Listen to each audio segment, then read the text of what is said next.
And good morning. It's a Tuesday edition of Glenn Clark Radio. I'm Glenn. Griffin's here. Prince Charles alongside. Coming up in just a minute, we will have a guest set the Lamar-O-Meter today.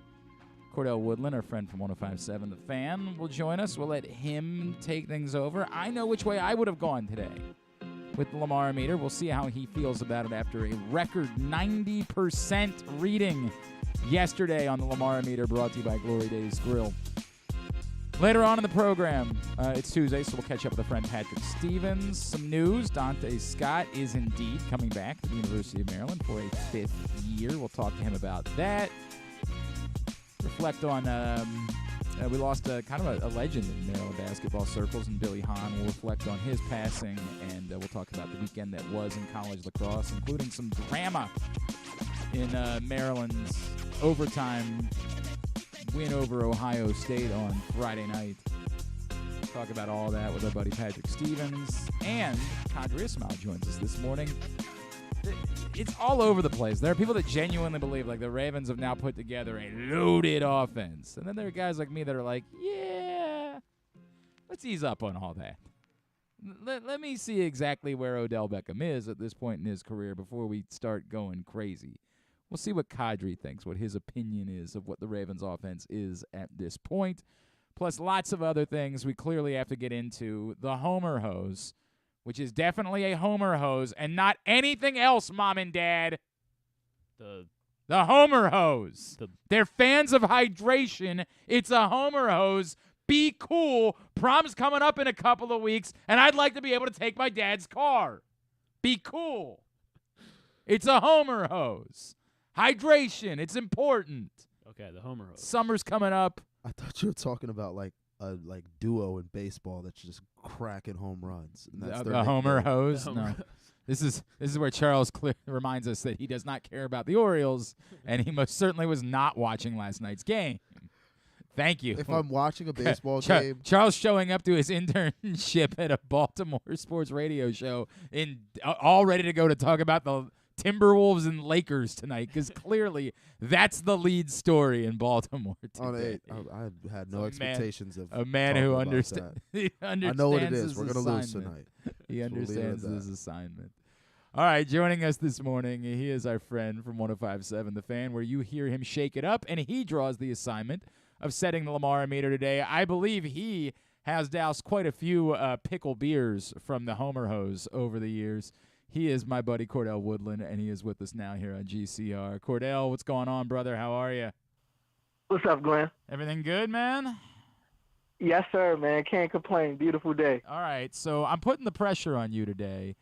I see. This is Cordell's first time setting the Lamar-O-Meter. I know you're familiar with what we're doing here. You understand it. I guess before we get to the meter itself, let's get your reaction, right? Where are you on the spectrum, not the meter, the spectrum of this is an incredible signing. The Ravens have the most outstanding offense versus, this is a guy that hasn't even had 600 yards in the NFL since 2019.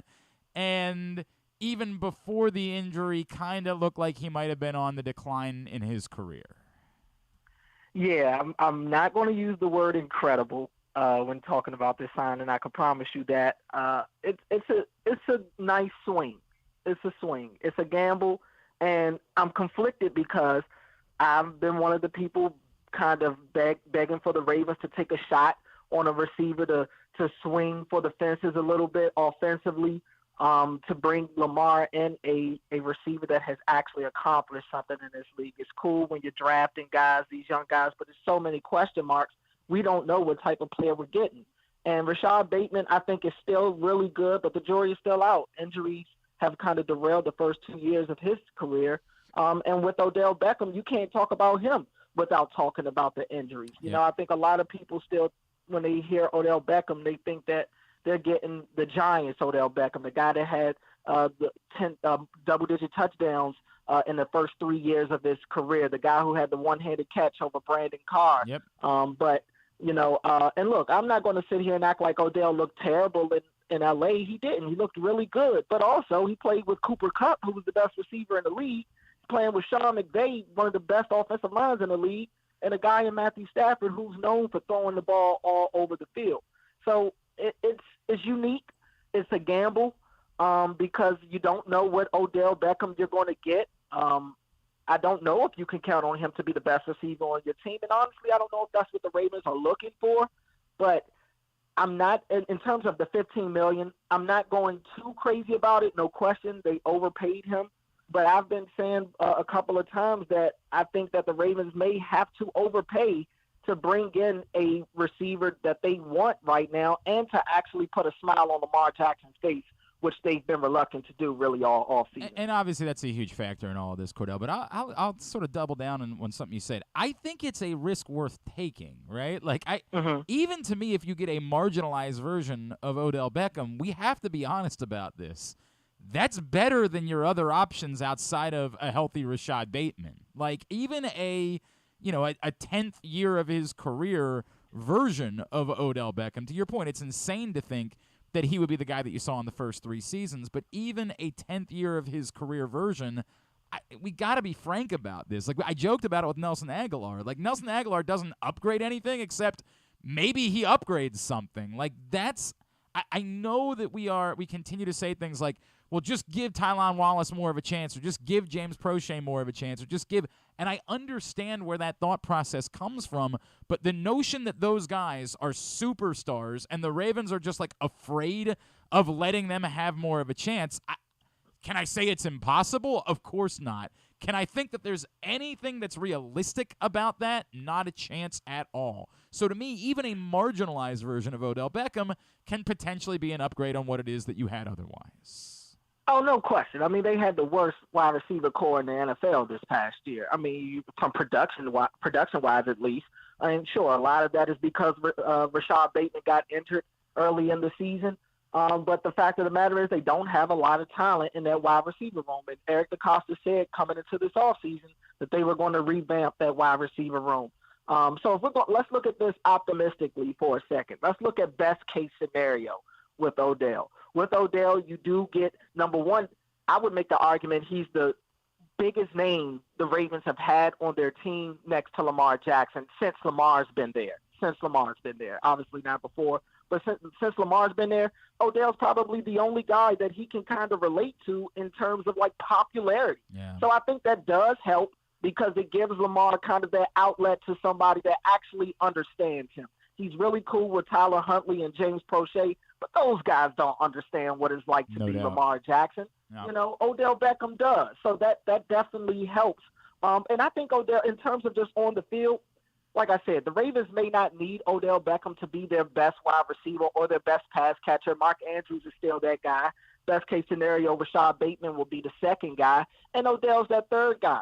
And, you know, he's a guy that can definitely help stretch the field. We heard Todd Monken at his introductory press conference not only rave about Odell, but he continued to use the word spread. He wants spacing in his offense. So that's going to benefit a guy like Odell because he does still have the capability that if he catches the ball in space, he can make something happen. The Ravens are in need of more, I think, home run hitters. And Odell Beckham, he kind of gives them that. And another thing that I think he can help with is just helping when Lamar gets out of the pocket. It's kind of irked me for years that the Ravens have not been one of the more dangerous offenses in the league in the pass game when Lamar Jackson breaks out of the pocket and extends plays. I think the receivers have done a poor job kind of working back to him, finding the vacated areas on the field to help their quarterback out. But one thing about Odell, he's very quarterback friendly. He understands how to find the open areas on the field. He's been known as kind of like a freelance route runner, so he will adjust his routes kind of on the fly based off what the defense is giving him. And I think as long as him and Lamar are on the same page, that'll help Lamar in a lot of ways. Yeah, to your point, I think the Todd Monken factor is real in all of this. The last really good season that Odell Beckham had was alongside Todd Monken and with lesser quarterback play in Cleveland. Of course, the best that Baker Mayfield ever looked that season when they were together in Cleveland. So, you know, all of it to me makes it a risk that's worth taking. I'm just not ready to say today that I definitely think this alone makes the Ravens a dynamic or super threatening offense, or that I know Odell. Like, it's one of those things where I say, okay, this is better than doing nothing for sure. It's hella bold to set yourself up for, if it doesn't work, you're going to have to suck up $10 million worth of dead cap space next year. Like, that's, boy, that's not great, but hopefully it works, and you decide that you want to keep Odell Beckham around, and that's not something that you have to worry about moving forward. And I don't know, hopefully he and Lamar Jackson fall in love with playing together, and they both want to stick around for some time. That would be great if it works out that way. I don't know. I mean, I'll say this. I think the Ravens are in uncharted territory right now. They are, this is a weird off season for them. Yeah. They've had to experience things that they haven't had to deal with in the past. They've been the subject of a lot of scrutiny, and we know the Ravens have kind of been, that prestigious organization that the league kind of looks up to. But this offseason, man, it's been quite a few eggs thrown at the Ravens. And I don't think that this was just a move to put a smile on Lamar's face. This might have also been a move to put a smile on some of the fans' faces as well. I think that a lot of fans that aren't usually speaking out against the team have done so this offseason. And you look around the league, man, you see all these anonymous executives talking about how bad of a deal it is. And look, on the surface level, it is. They're giving this guy $15 million who just missed a year, who's got 2 torn ACLs, especially on an offseason where all I've had to do is listen to people talk about Lamar Jackson's injury history, a guy who has had 0 surgeries in his career. They bring in a guy with 2 torn ACLs and who hasn't played a year and has had his kind of temper tantrums on the sidelines. This is not a typical Ravens signing, but this isn't a typical Ravens offseason. So I've been begging them to kind of go against their playbook on things that they've done in the past, because I do think their methods of team building is a little outdated. I'm not telling them to completely scrap it, but at times you got to adjust. And this is a gamble. I think we can all agree that this is a big risk. But for them, I think the risk is worth the reward. All right, so with that in mind, Cordell, I bring us back to the Lamar-O-Meter, which is brought to you by Glory Days Grill. Now, yesterday, in the aftermath, not really, it's certainly a bit to do with the signing itself, but a lot more to do with the interactions that we saw between Lamar Jackson and Odell Beckham, the FaceTime, and then them being out at Live in Miami, partying and having a good time, although maybe not being thrilled about the dude that was blowing right in their face. I bumped it all the way up from 61% going into the weekend to 90% yesterday, which is a record reading for the Lamar-O-Meter. So I present to you nothing other than that. My number is irrelevant. This is all you. You, Cordell Woodland, percentage chance that Lamar Jackson is the Baltimore Ravens starting quarterback in Week 1 of the 2023 NFL season. You say what? I say 95%. Damn! I'm ready to bump it up. I can't lie. I was going to go 90, but I got to one-up you because you already had it at 90. So I got to put it a little higher than that because, to be honest with you, even before the Odell signing, I felt like Lamar would show up. I feel like he's going to miss OTAs. He might miss minicamp. And, hey, he might miss the start of training camp. But I do think he'll be out there at some point this summer, and I have always expected him to be the quarterback come Week 1. It's just not in his nature, despite what a lot of people may believe. I don't think it's in his nature to kind of sit on the sidelines, especially to start the year when he's healthy. That's just not something he's willing to do. He's a competitor. He wants to get out there. And, look, he's not a fool. I don't think he's going to leave that $32 million sitting there. He could use that right now.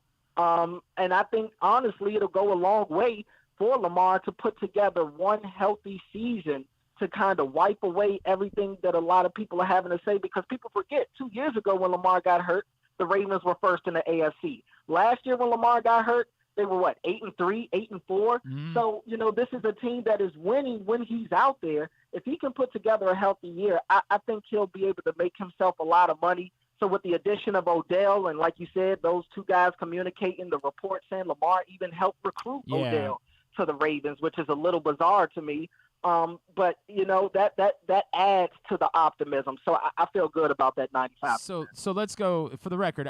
If we had not called you today, I would have moved it to 92%. And obviously, you brought up the report that Lamar was recruiting Odell Beckham to Baltimore. That certainly suggests that Lamar is planning on being the quarterback this season.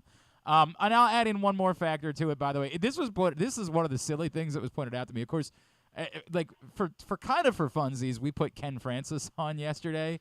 It was I played some of that audio. That was cool. So you know what was weird? It was brought up to me by somebody within the kind of the reporting world that you could make an argument that that's the first time that anyone associated with Lamar Jackson has spoken on the record this offseason. And I was like, I guess technically that's true, right? Like, we're still kind of confused about exactly what the association is between Lamar Jackson and, but they are.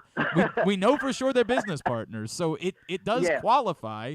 And I said, okay. And his comments about how much Lamar, loves John Harbaugh and loves Eric DeCosta really wipes out any thought process that people have had that Lamar Jackson is just done with dealing with the Ravens, or that has just been poisoned or soured to a point that he couldn't be back. So, I was kind of blown away by the person that reached out to me about this. I was like, I guess technically that's true, right? Like, I guess there's something to be said for it. So I was going to bump up. The only thing that I'll continue to say, Cordell, like the plane still needs to be landed, right? Like, I guess the question would be, if this was the difference, why hasn't Lamar said, all right, let me fly up there and sign the tender this week, or sign the tender, and get things going, right? Like, the plane still has to be landed at some point. And if I'm Lamar Jackson, it's still not going to be at $32 million. Like, whatever, come hell or high water, I ain't playing for $32 million this year. So, you gave me Odell Beckham. I appreciate that. Now, if I'm playing for 1 year, you're going to have to bump that number up too. And you're going to have to give me, a bonus structure. I know that Florio has put out there a couple times the idea of like $1 million per game, because then if he plays 17 games this year, then he gets essentially $50 million for the season. Whatever it is, right. I still need something. I ain't just showing up and playing for $32 million and helping you get one over on me by having me play significantly below my value.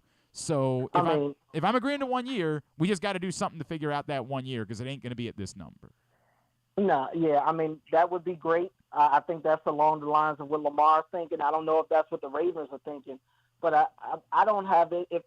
I'm glad that Lamar-O-Meter isn't about my optimism about long-term. Getting a long-term deal done. Right. Yeah, because it would be a negative whatever at that point if we're talking about them getting a deal done by July 15th. It just doesn't seem like either side are willing to budge. And I think that this bringing in Odell is a message from the Ravens to Lamar and the fans. But this may be enough to get Lamar for this year. And like I said, I think Lamar was going to show up this year anyway. But this isn't enough if we're talking about the future. It's still about the dollars. And I think, like I said before, I think Lamar would do himself a big service by putting together a healthy year, because then he has a lot more leverage than he currently has, because right now everybody's just sticking to the fact that he's missed the back end of the last 2 seasons. Well, I'll add in one more thought to what you're saying, Cordell, which is, with that in mind, that I don't think it's going to be a long-term deal done, there is still a small part of me that says, what happens if the Ravens get an offer that just knocks their socks off, right? Like, what happens if a desperate team after the draft that didn't get a quarterback, that the maneuvering didn't work for them, just says, dude, we will give you 6 first. I get it. That's absurd, right? Like, I understand that it's not going to be that. But what do the Ravens do if an offer they didn't think was going to come in suddenly comes in out of desperation? And that's the part that's fascinating to me, because they make this Odell Beckham move. They've said all along it's going to be Lamar Jackson. But if they don't know that they can get a deal done long-term with Lamar Jackson, and someone does put a deal on the table that they don't expect to see coming, what do you do then for your franchise? And that I don't know what the correct answer is, and it's just enough for me that I've got to leave a little wiggle room here at the end of the Lamar-O-Meter for those of you that think that I should have it up at 100% at this point. Yeah, that's a good point. And I do think there will be more movement than there is right now in the Lamar situation after the draft, because there's going to be teams that didn't get their quarterback. I still think the Jets are a team to watch, because that whole situation stinks right now. Aaron Rodgers was supposed to be out there weeks ago, and he's still not there. Yep. So until he's there, I'm not sold that it's happening. And I don't know. I think the Ravens paying Odell $15 million this year is a big reason why he's in Baltimore. But you got to imagine that something going on with the Jets is also a part of the reason why he didn't go out there. He met with them the day before he signed. So, I think it's something going on with that Jets situation that just doesn't smell right. They're still a team to watch for me, and it won't just be them. Like I said, I do expect the market a little bit to move a little bit for Lamar because after the draft, teams are going to be super desperate if they don't have the quarterback that they want going into the season, especially if they feel like the pieces around the quarterback position are there. Yep. If they feel like they're a Lamar Jackson away, that's when you get those types of offers that may just blow the doors off if you're the Ravens. And, hey, that'll be the $231 million question. Are the Ravens going to trade Lamar, or are they going to kind of just pony up the dough at that point? Yep. And look, I'm not saying it's likely. I don't think it's likely, but it's just enough that I got to have some wiggle room there at the end of the Lamar-O-Meter to consider that possibility. That's where I am. All right, bro. What's your schedule like the next few days? I'll be on tonight at 6:30. It's crazy. I was actually going to text you later on today to see what the schedule was. Oh, it'd tonight. be the same response as always. If you can do 9:30, I'm in, man. Yeah. I'll look and see what we can do. Oh yeah, because tonight is that Tuesday. So we'll try to make something work. But yeah, I'll be on from tonight from 6:30 to 9 after Baltimore baseball tonight from Pickles. Awesome. At Cordell Woodland on Twitter. You know what? I did it again. Oh, man, I was doing it the entire time. I've been so good the last couple of weeks. At Cordell Woodland is how you follow him on Twitter. I know it. It's the Baltimore in me coming out when that happens. Oh, good. I promise you. Hey, bro, appreciate you. Thanks for doing this. It was fun, man. We'll do it again soon, all right? Yes, sir. Thanks for having me. Cordell Woodland, 105.7 The Fan, all the way up to 95% on the Lamar-O-Meter. Brought to you by Glory Days Grill. Great food, good sports. It's gonna be Fair tough number. to. Yeah, I mean, well, it's gonna be tough to. I don't know what could. Odo's drop not it at playing this for point. Tyler Huntley. Yeah. Well, I mean, just man. another opinion can drop it, or an adjustment can drop it, and that's I wouldn't have moved it up to 95%. I do still think all that other stuff. I get where all of your emotions are. I've had multiple people say, "Dude, it's time to retire the Lamar-O-Meter. It's over. It's done." No, it's not done until it's done. The plane has to be landed. I get it. I get what you're saying. Just like the plane has to be landed in New York with the Jets That's situation. exactly right. Yep. That's exactly right. The plane, everybody in New York is operating that Aaron Rodgers is the quarterback of the team. But the plane has to be landed. And right now, it looks like the plane is making its descent. But the two things that I brought up are still relevant. Lamar actually still has to show up, and I'm still, if I'm Lamar Jackson, not playing for $32 million. Forget that. It's not happening. I do like the $1 million incentive. That was not my idea. That was Florio's idea, and he's put it out there a few different places. I think it's a good idea. I think it's a way that you can still structure to keep the salary at a certain base, but then work with bonuses in order to make this work. So if there is still something else that you could do to improve the team between now and then, if Adrian Amos continues to linger and you want him, Rock Yassin, some of these veterans that are still out there that you've talked to that you would still want, if there is still a veteran edge rusher that you could bring in at some point. I don't even know who that would be. I haven't thought about that, but if there's this year's version of Jason Pierre-Paul that could be out there, sure, any of those things could be factors. You obviously want to save a little bit of money for street free agents during the course of the season, so you want to keep the figure as low as possible. If you can do it with a bonus structure in order to make Lamar happy, that'd be a good way to go about doing it to still give yourself a little bit of wiggle room. All that being said, I still think that Lamar Jackson is planning on showing up. They got to dot the I's and cross the T's to make sure that he's there. Because if suddenly Lamar Jackson's doing all this work and internally he's saying, right, but you got to pay me $50 million, and the Ravens said, whoa, wait, $50 million? You know what the number is, man. Then we create a new set of problems at that point. It's something that hasn't been addressed, that still needs to be addressed. As much as we're all sold, you still have to address that. And again, the unknown of what team isn't going to have a quarterback when the draft is over. To the point about the Jets, it's extraordinarily relevant. They have a plan. But if Aaron Rodgers wanders into the darkness again next week and suddenly comes out and says, you know what, the hell with this. Forget it. I'm not doing it. forget it. I'm done. It's over for me. I don't care. He wants to run off to Amsterdam to do, ayahuasca with a shaman or something like that. Like, if that's what he's into, then the Jets are suddenly sitting there screwed. Like, well, we've got a team that we think should be able to compete.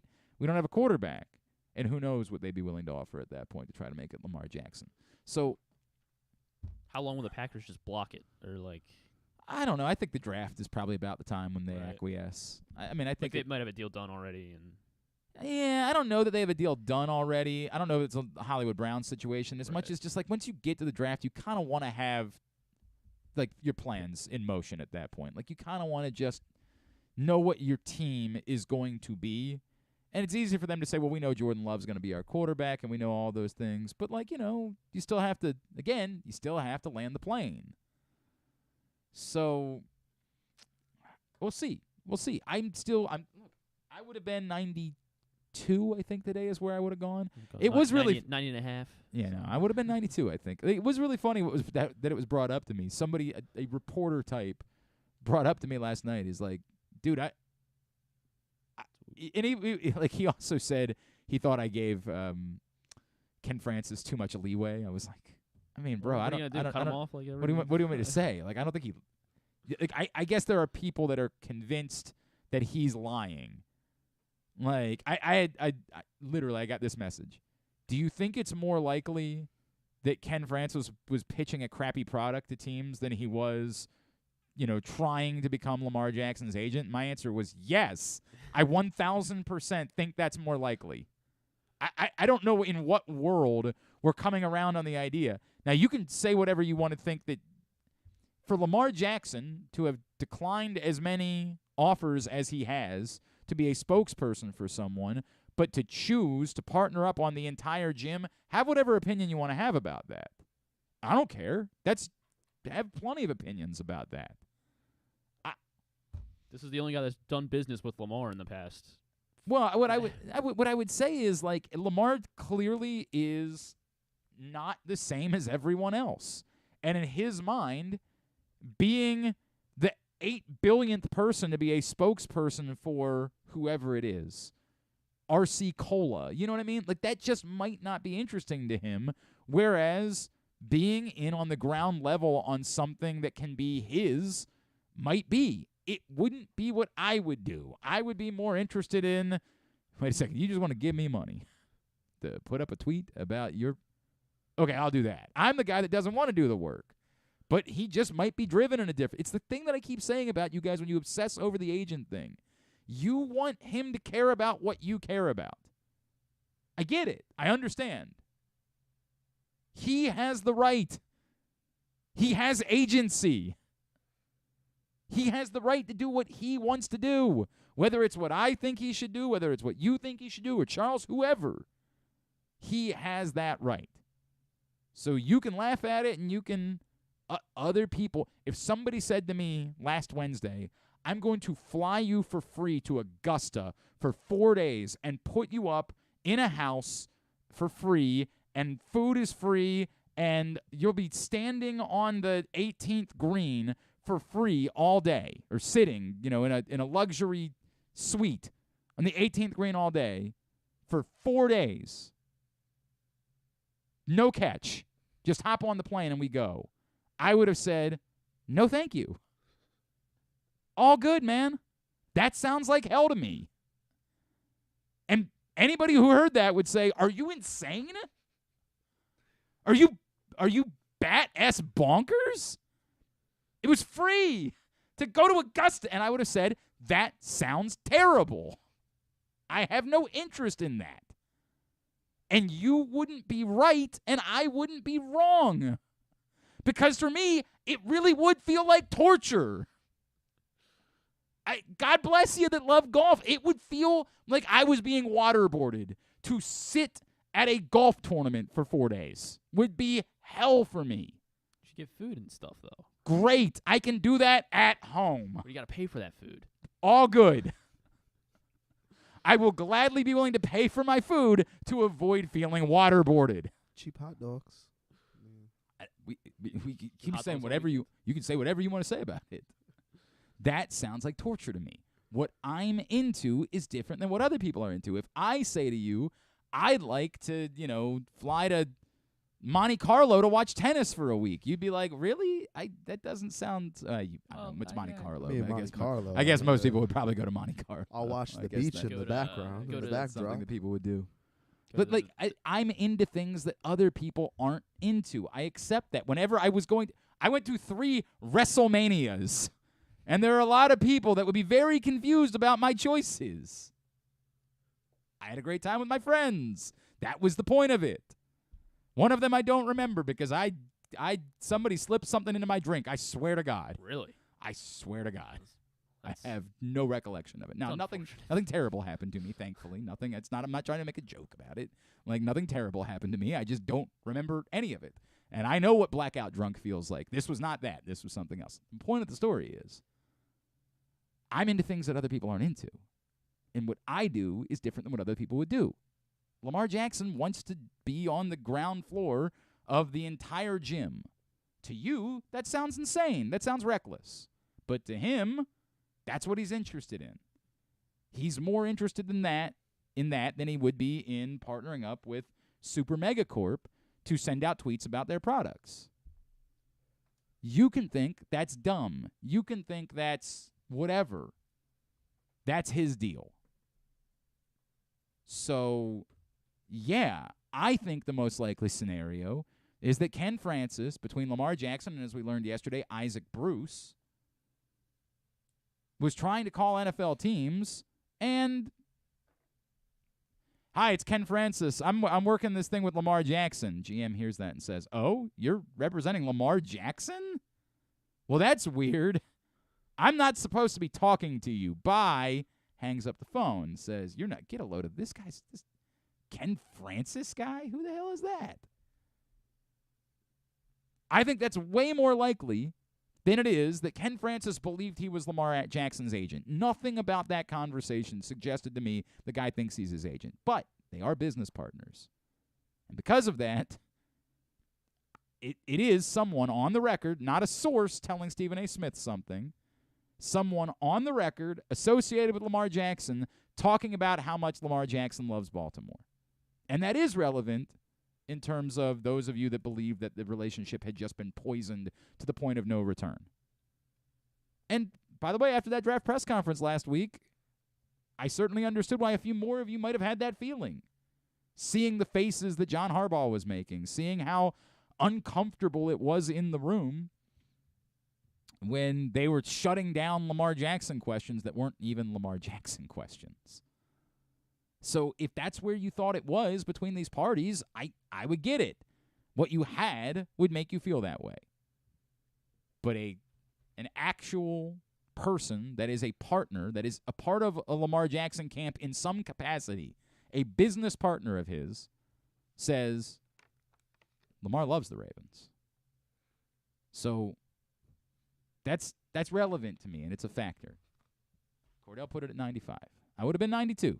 Cordell put it at 95. 95% is the number for the Lamar-O-Meter, brought to you by Glory Days Grill. Great food, good sports. I don't know what happened there. That was awkward. That was uncomfortable. The food's just so good. When I think about Glory Days Grill, I get a little hot and bothered. I was hoping to go to Glory Days today, but it's a whole complicated mess, a whole thing. By the way, I got a request. I don't know how I feel about this. I got a request from SiriusXM's Fantasy Channel. And two legends in this business, Michael Fabiano, who's like the fantasy football guy, and Amber Theo Harris, of course, who was a longtime Baltimore TV person and was at Masson, of course, doing Orioles games, and before that was at Fox 45. She's now moved on. She's with NFL Network now. They asked me to do a Lamar-O-Meter update on their show today. I said, I don't think it's going to work that way. I'll talk to you about today's Lamar-O-Meter update, but I don't think I'm going to give I don't think it works that way. I don't think I can do an update for somebody else. They've made their own prop and one it's a very weird. I was like, I don't know what to make of that request. I'm going to go on the show and I'll talk about the Lamar-O-Meter, but I don't think it's my place to We got our sponsors give in place them here. an update. I don't think that's right. I don't think I can do that. We'll see how that goes. Just drop it. Just drop it. Unless, of course, we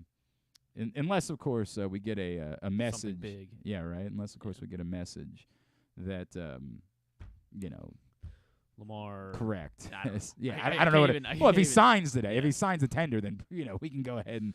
I had someone ask if I had plans for whenever this ends, and the answer is maybe. I have an idea to literally Just do it. do a completely A funeral different. pyre, right? No. A different meter that's also relevant to something that we're talking about significantly, and probably would have a longer. I do think there's a part of it that if he just signs the 1-year tender and plays on that, we can just adjust the meter to The long-term. yes, the Lamar-O-Meter stays, and it just becomes that he's going to be the quarterback for week 1 of 2024. I think we can keep doing that to some extent. But there was another meter that I was thinking about the other day that I do think is relevant based on a conversation we're having. I think I'm going to save that for now and not tell you what I'm thinking about Super just Bowl. yet. No, another athlete-related meter. Nothing. Okay. Leave it alone. Leave it alone. There's another athlete-related meter and a question that's been relevant that's going to keep coming up that I think could end up Not the turning Dante into Scott meter. that one we No. don't have to worry about. We got our answer on that. We'll talk about that next, in fact. Today's show brought to you by PressBoxOnline.com/offers. For the first time in history, you can bet baseball from your phone in Maryland. Go to PressBoxOnline.com/offers for the best sportsbook offers and incentives so you can start winning today. Get up to $1,000 in a deposit bonus match plus a $50 free bet with DraftKings, but you have to go to PressBoxOnline.com/offers to claim those incentives. Patrick Stevens joins us next. Glenn Clark Radio. Harford Community College in Bel Air, Maryland, along with the National Junior College Athletic Association's Region 20, will host the 2023 NJCAA Men's Lacrosse National Championship May 13th and 14th at Harford Sports Complex, 401 Thomas Run Road in Bel Air. Semifinals are on Saturday, May 13th. The National Championship is Sunday, May 14th. Catch the action for $10 each day. Tickets will be available in advance or at the gate on game day. Qualifying teams will be announced. What air conditioning company can save 50% of your energy cost and qualify you for up to $7,500 in rebates? A.J. Michaels. We do more, we do it better for less. In Baltimore and Annapolis, ajmichaels.com. The latest edition of Press Box is available now. On the cover, Luke Jackson profiles Orioles phenom Gunnar Henderson, breaking down how he was able to become the top prospect in baseball at such a young age, and what could be next in his first full MLB season. Also inside, we meet lacrosse players from the men's and women's college programs across the state, and Bo Smoka breaks down another year of wide receiver issues for the Ravens. Press Box is available for free at over 500 area locations, including 60 Royal Farm stores, and you can always find the entire edition, as well as the best daily coverage of the Orioles, Ravens, and Terps at PressBoxOnline.com. That first sip. That first bite. Start your day off right with a delicious breakfast at Royal Farms. Choose from a fantastic selection of fresh Royal Farms breakfast sandwiches and top it off with a rich hot cup of the freshest coffee in the world. At Royal Farms, breakfast is available day and night. It's the freshest breakfast in the world. Real fresh, real fast. Royal Farms.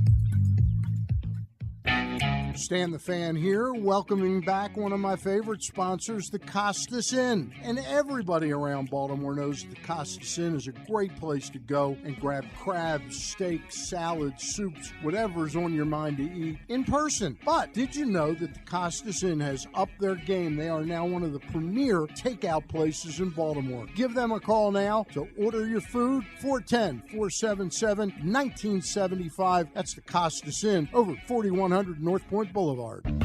Make the most out of every day in your Toyota RAV4. Available in hybrid or gas-only models. A RAV4 can get you where you want to go in style. Check out buyatoyota.com for deals on new RAV4s from your local Toyota dealer today. Check out PressBoxOnline.com every day to find daily winners and betting advice from Jeremy Kahn. And if you want some advice about life decisions that you probably shouldn't make, here's Glenn Clark. All right, back in here on GCR as we continue along on a Tuesday edition of the program. Today's show is also brought to you by Birdland Sports. This T-shirt right here, 2023 World Series champions, is available for just $10 right now at birdlandsports.com. So if you're feeling bullish after the Orioles got a big win last night, if you're drinking the Kool-Aid out of Homer Hose, go get this right now at birdlandsports.com. Just $10. Of course, check out all the other great shirts and gear that they have available for you, but that one in particular on sale today, birdlandsports.com. Joining us now, as he does every Tuesday, to talk some college sports, he is our friend, Washington Post, as well as USA Lacrosse Magazine. You follow him on Twitter at Discourse, D1S Course. He is Mr. Patrick Stevens, and he is with us now here on GCR. Patrick, I apologize for missing you on Friday. Of course, the Orioles had the audacity to move the opening day game to a much worse weather day than it would have been on Thursday, but it's always good to catch up, man. Thanks for taking the time for us.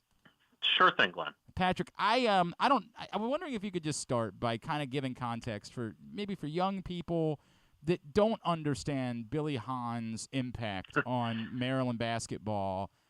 Can you give us some context for someone who was never the head coach of this program, but whose legacy I think stands out very significantly among figures within the history of Maryland basketball?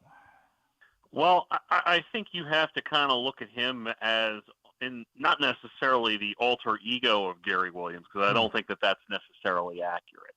But he was definitely a big part of the rise of Maryland basketball in the 1990s. He's a Maryland grad like Gary is, and had been a head coach previously, joined Gary on his staff when Gary came from Ohio State, and was there every step of the way through the first Final Four year in terms of scrapping back. And I think anybody that knew Billy knew that there was, as much, that was one thing that he and Gary had in common. They were little guards that were scrappers and had fought their way all the way to the top of college hoops. And he was such a big part of some of the great recruiting stories that Maryland had in developing guys, and being a guy that you might not necessarily have had the best relationship as a player with Gary while you were playing at Maryland, but that was kind of the guy that would be sort of a booster, a guy that would put his hand on his shoulder and kind of pump some guys up. And there's always a little bit of volatility to Billy too. I can remember when he was at West Virginia, and they were playing in the NCAA tournament in DC. I think it was against Duke actually, and he wasn't happy with some call, and there was a timeout. He basically stood on the outside of the huddle, just staring down a referee, sort of the Fran McCaffrey thing, except it was an assistant coach doing it. I don't remember this. This is great. No, because that, it wasn't on TV or anything. Yeah. You had to be there to see it, and he had his chest puffed out and everything. And, he just went back and did his business, because Huggins was busy with other stuff at that point. But that was kind of like who he was. There was a little bit of that, larger than life element to him, and obviously got another chance to be a head coach at LaSalle. Left after the first Final Four year, and obviously, we don't need to dig into everything, but got caught up in some stuff that was, probably not necessarily. It wasn't anything that he did that was a terrible reflection of character. Mm-hmm. Just essentially a poor choice, and it didn't work out, but ended up at West Virginia for the tail end of his career. And that guy was a basketball lifer, and you think about the number of players that he had an influence on. Really remarkable. And as for the Maryland element, it says something about the influence he had at Maryland, that they sent him a championship ring the year after he left. Yep. Because he had such a huge part in building the roster that ultimately sniffed down the Nets in Atlanta that night.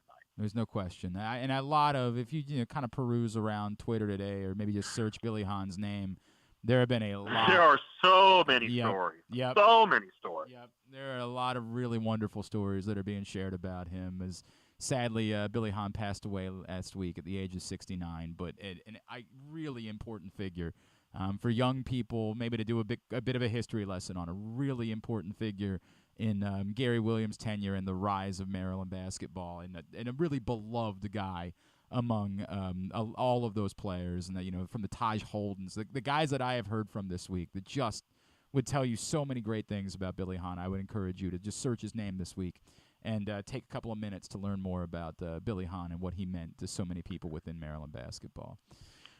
Patrick, speaking, since we're on Maryland basketball, obviously some big news in the last 24 hours. Donta Scott is going to return for next season. I don't know what to make of it. I think that Donta Scott is probably a better player than we saw for much of this season.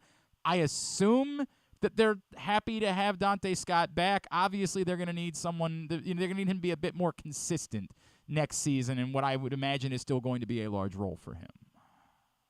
Yeah, and obviously that at the very least that's a consistent player potentially for them to have next year, at least a veteran player. But the consistency would be a little bit helpful there. You get a known. It's one less unknown to plug into a rotation. But I'll be candid. I didn't necessarily see that one happening. So ultimately, I think for Maryland, like I said, it's one more known that you have into your rotation. But certainly interested to see exactly how they play. It also, it also makes you think that there might not be another major front court addition for them this year, right? Because if you have Donta Scott and you have Julian Reese, is there room for another big guy? A big guy, right? Right, like a 7-footer you're suggesting. We were talking about, yeah, right, like one of those big guys. So I don't know. I don't know if that happens. I don't know if it would make a whole lot of sense for that to happen. But time will tell on all that. There's still obviously another month or so of this silly season to sort out here. To figure out what rosters are realistically going to look like for this coming season. Speaking of the silly season, they did land a transfer, Chance Stevens from Loyola Marymount. I can't pretend that I know anything about Chance Stevens other than he did shoot 37.4% from beyond the arc. That's not lethal necessarily, but for a team that was, absolutely woeful for the most part beyond the arc last season, they could definitely use one more reliable shooter, probably one more beyond that. Well, I want to give you two numbers here for Chance Stevens last year at Loyola Marymount. Okay, he attempted 131 3-pointers and he attempted 14 2-pointers. Okay, so there is absolutely no doubt what this guy does. Yeah. Okay, there is absolutely no doubt about the skill set that he's bringing to the table. And the thought almost certainly is going to be, and I know we've talked a little bit, I think we mentioned Loyola Marymount at one point or another. They were a weird team this year. Yeah. Like they went out and they beat Gonzaga and they beat St. Mary's. I believe they beat St. Mary's. But Griffin confirms and I think they got BYU too, Yeah. So, okay. And they beat Georgetown and they beat Wake and they also lost to UC Riverside. And they lost in the league to Pacific, and they lost in the league, to any number. They were a good but weird team. But he had some moments. He shot 7 of 10 from 3 against Wake Forest early in the season, and that was his best game of the year. Had 23 points against them. And I'm sure the thought is, well, this is obviously not somebody you're going to count on to play 30 minutes a game. He wasn't playing that those sorts of minutes at Loyola Marymount. But if you bring him in off the bench and you have better players around him, that's somebody that the defense might lose once or twice, and suddenly you've got some instant offense that way. And I think that's how you sort of have to look at him, as a guy that might be that occasional, he might have every 3 or 4 games, he has a game where he makes 3 3-pointers. Okay, I think they can use that. I think that's something that I think as long as as long as you're realistic in your expectations, and this is a guy that averaged 17 minutes a game and 6 points a game for a decent West Coast Conference team. Right. That he could be useful in the role that clearly is being set out for him there, which is when you look at what he did at Loyola Marymount, like there just isn't a whole lot else on that stat line that stands out besides the 3-pointers. I mean, that's just what the dude does. Almost comes off like a poor man's version of Mike Jones to me. I was going to draw, and it's not the same player, obviously, and he played at a higher level to begin his career. But I was going to draw the Logan Aaron Holt comparison. Okay, all right, from a dozen or so years ago. Yep. You know, okay, that fits. Patrick Stevens with us here on GCR. Patrick, I know you were at Navy Loyola. Before I get to that, obviously the big story was this kind of pseudo controversy at the end of the Ohio State-Maryland game on Friday night. I've watched it. I was watching after the Loyola game ended. I don't know. I don't know what to make of it, if I'm being honest with you. I'd never seen it before. I get that Nick Myers is hot about it. I also don't know that it really actually mattered in terms of the result of the game. I don't know what to make of any of it.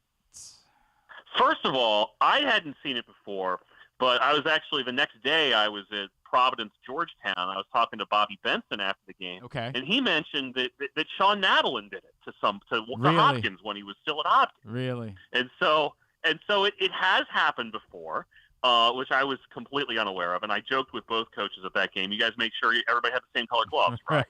I don't think it impacted the result of the game at all. I mean, what followed was Maryland committed a turnover after the officials perhaps, I think, reasonably kind of swallowed their whistle there on what was probably a penalty. But I can't really blame them for swallowing their whistle in a situation like that. And then Ohio State goes down and doesn't get anything on the last possession. Maryland would face off of overtime win. So in some ways, no harm, no foul. But I mean, let's face it. That to me, that there was a lot that was sort of entertaining about the whole sequence. I mean, I think watching it all the way through and seeing the split screen with John Tillman doing a post-game interview and the handshake line going on the other screen, and Nick Myers getting to the end of it and clearly wanting to talk to John Tillman and looking around and basically saying, "Where's Tillman?" Yep. I mean, that was sort of entertaining. It was. Here's the thing, after the last dozen or so years, that John Tillman will look at every last little angle possible to find an advantage. He will not. It's just what he does. And there are things that you could argue that the sport might be better for. For example, and I know you and I have talked about this. You and I have talked about this about scheduling up and coming teams, new programs, and that's just not what Maryland does because it'll hurt their RPI. It'll hurt their potential seeding.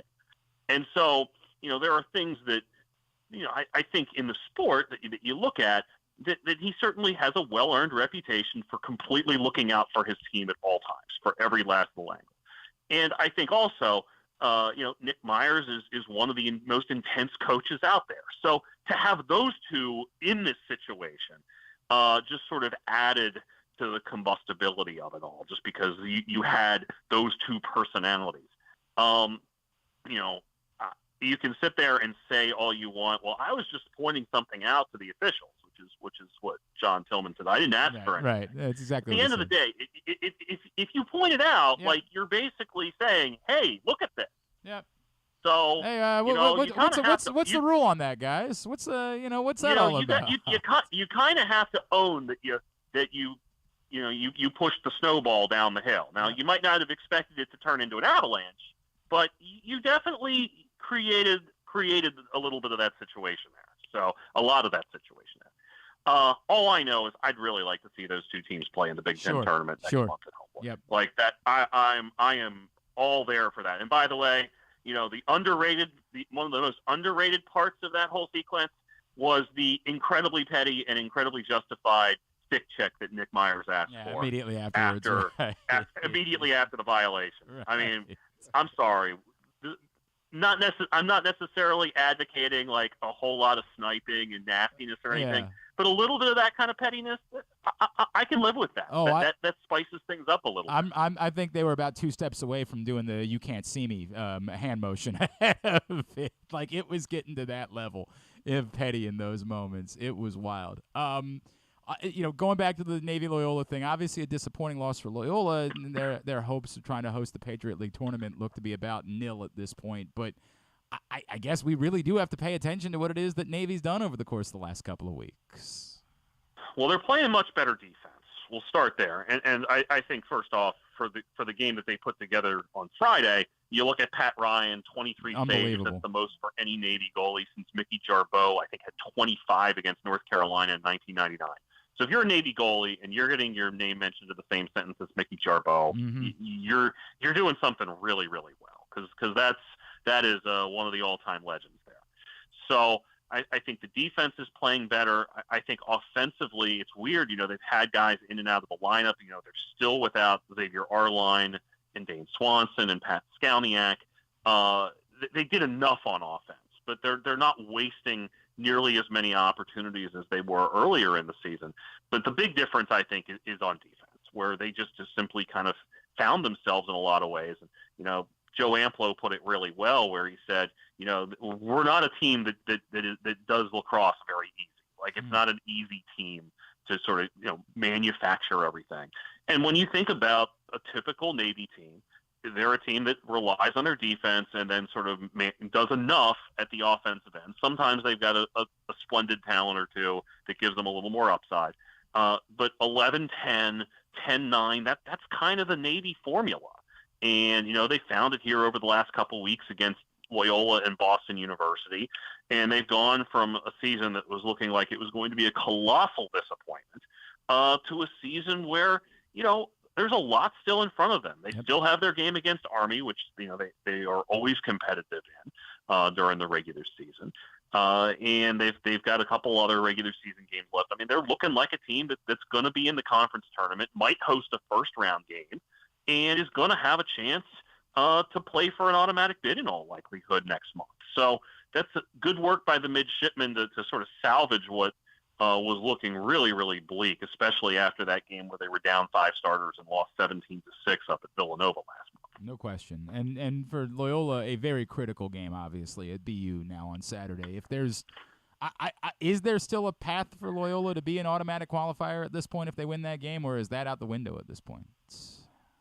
Do you mean sorry, yeah, at large. That's what I meant. An at large. Is there still a path for them to get an at large? Okay. Yeah, I think there still is, but I think they're just about down to the point where if it looks anything other than you win out in the regular season, I think the Georgetown game is sort of a last straw to kind of help out there a little bit. But they finish with at BU, Georgetown, at Colgate, Lehigh. At Lehigh, is what it is, or home against? Yeah. It's something along those lines. Hang on, I'll tell you. It's at Lehigh, and yes, correct. At BU, Georgetown, Colgate, at Lehigh. Yes. Okay, so if you can get yourself to 10-4 and you have victories over Georgetown and Maryland and Hopkins, that's probably going to help you. But that was, on the downside, Navy's sitting there with an RPI in the 40s in a sport that has 75 teams. That's a worse loss on the than any other at-large contender has. Yep. So you're going to have to do some more work here. And frankly, if you do lose again, it better be to somebody like an Army that isn't going to hurt you as much. I think if you're tacking on like a Colgate or even a Lehigh who's outside the top 20 at the moment, maybe they get themselves back in. Certainly possible. That is not going to be a good thing. And frankly, let's face it, I mean, Loyola has not been as good a team for the last month or so as it was the first 2 weeks of the season. And frankly, it hasn't been close. No question about it. All right, Patrick Stevens, it's time for our game. The game is, can Patrick Stevens name the MLB teams that this particular player has played for? First up, a former reliever, a man who was a 3-time All-Star. He was 3 times a league leader in saves, and they called him Papa Grande. 4 teams for Jose Valverde. Jose Valverde was definitely with Arizona. He most certainly was. Right? Yep, of course. And he was a Detroit Tiger. That one was the one I remember most significantly of the group. Yeah. There was another 2-year stint that admittedly I had forgotten about, and I honestly had no recollection of the final team that he played for. Jose Valverde's other 2 stops. That is a good one. I'm trying to think here where else he floated around. So we're talking about the last year was like so what, last year's 2013 or 14. So he was in Arizona 03 to 07. Then he was with someone for both 08 and 09. Detroit from 10 to 13, and then finished in 14 with another team. Well, I'm vaguely thinking that he might have been in Atlanta. Not Atlanta, no. Not Atlanta? No. And was Pittsburgh the tail end No, team? it was the Mets at the tail end. No. Yeah. It was did you know that? I definitely don't remember that. The Mets at the tail end. The Houston Astros in 08 and 09. Okay. The other stop for Jose Valverde. I'll give you a current player who's added his fourth team this season. I have no idea how this guy's only an All-Star once in his career because I've been in love with this guy. There was a time I was banging on the table to try to get him to Baltimore. Was a World Series champion, a 5-time Gold Glove Award winner, 4 teams for Jason Hayward. Jason Hayward, Atlanta. Yes. Chicago. Of course. He was in St. Louis for a minute, right? For a right? season between those two, yep. And then this season? I don't know where he is this season. It's so funny. I didn't know either. He's a Los Angeles Dodger. That's the one. Correct. Yep. And Is by the he? way, Lighting it up, isn't it? we could have let Patrick guess. That's actually his go-to guess. So he might have come up with it if we just let him guess at that point. Yes, he is indeed a Dodger. That is the spot. I'm assuming you're going to see Bill Tierney this week in his final trip to the area. I am going to see Bill Tierney and Towson. And then the Saturday game, I'm going to go catch North Carolina and Syracuse over at Good Counsel High School. That's right. For a neutral site game. So the Orange just coming off a victory over Princeton, and North Carolina kind of playing to secure a better spot at least in the tournament. Probably a must-win for both of those teams, to be quite candid at this point. So. Will be interesting to catch up with two teams I don't get to see too much around here. Remind me to tell you the story of why I'm not working that game on Saturday. Remind me at some point today that there is a story I'm going to tell you that involves someone. Just remind me. That's on the list of things that I should do. At all right. Yep, at Discourse, D1S Course on Twitter is how you follow him. Of course, the Washington Post, USA Lacrosse Magazine. Patrick Stevens, always appreciate you, my friend. We'll talk again next Tuesday, all right? Thanks so much, Glenn. You have a good one. Patrick Stevens with us every Tuesday here on GCR. Hour number 1 of today's show in the books was also brought to you by your local Toyota dealer, buyatoyota.com. The Toyota Tacoma comes in a range of models and trim lines, so you can choose the perfect Tacoma to reflect your unique personality and driving habits. Check out buyatoyota.com for deals on new Tacomas from your local Toyota dealer today.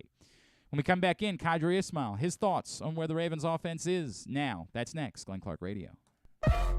Are you a diehard O's fan looking for the perfect way to show your team spirit? Look no further than Birdland Sports. Birdland Sports is a small business run by fans for fans. They offer a wide variety of unofficial O's merchandise, from the Birds Are Coming tees to player cartoon shirts and more. And the best part? Their prices are more affordable than the big guys. So head to birdlandsports.com and grab your gear today. Show your support for the Birds with Birdland Sports.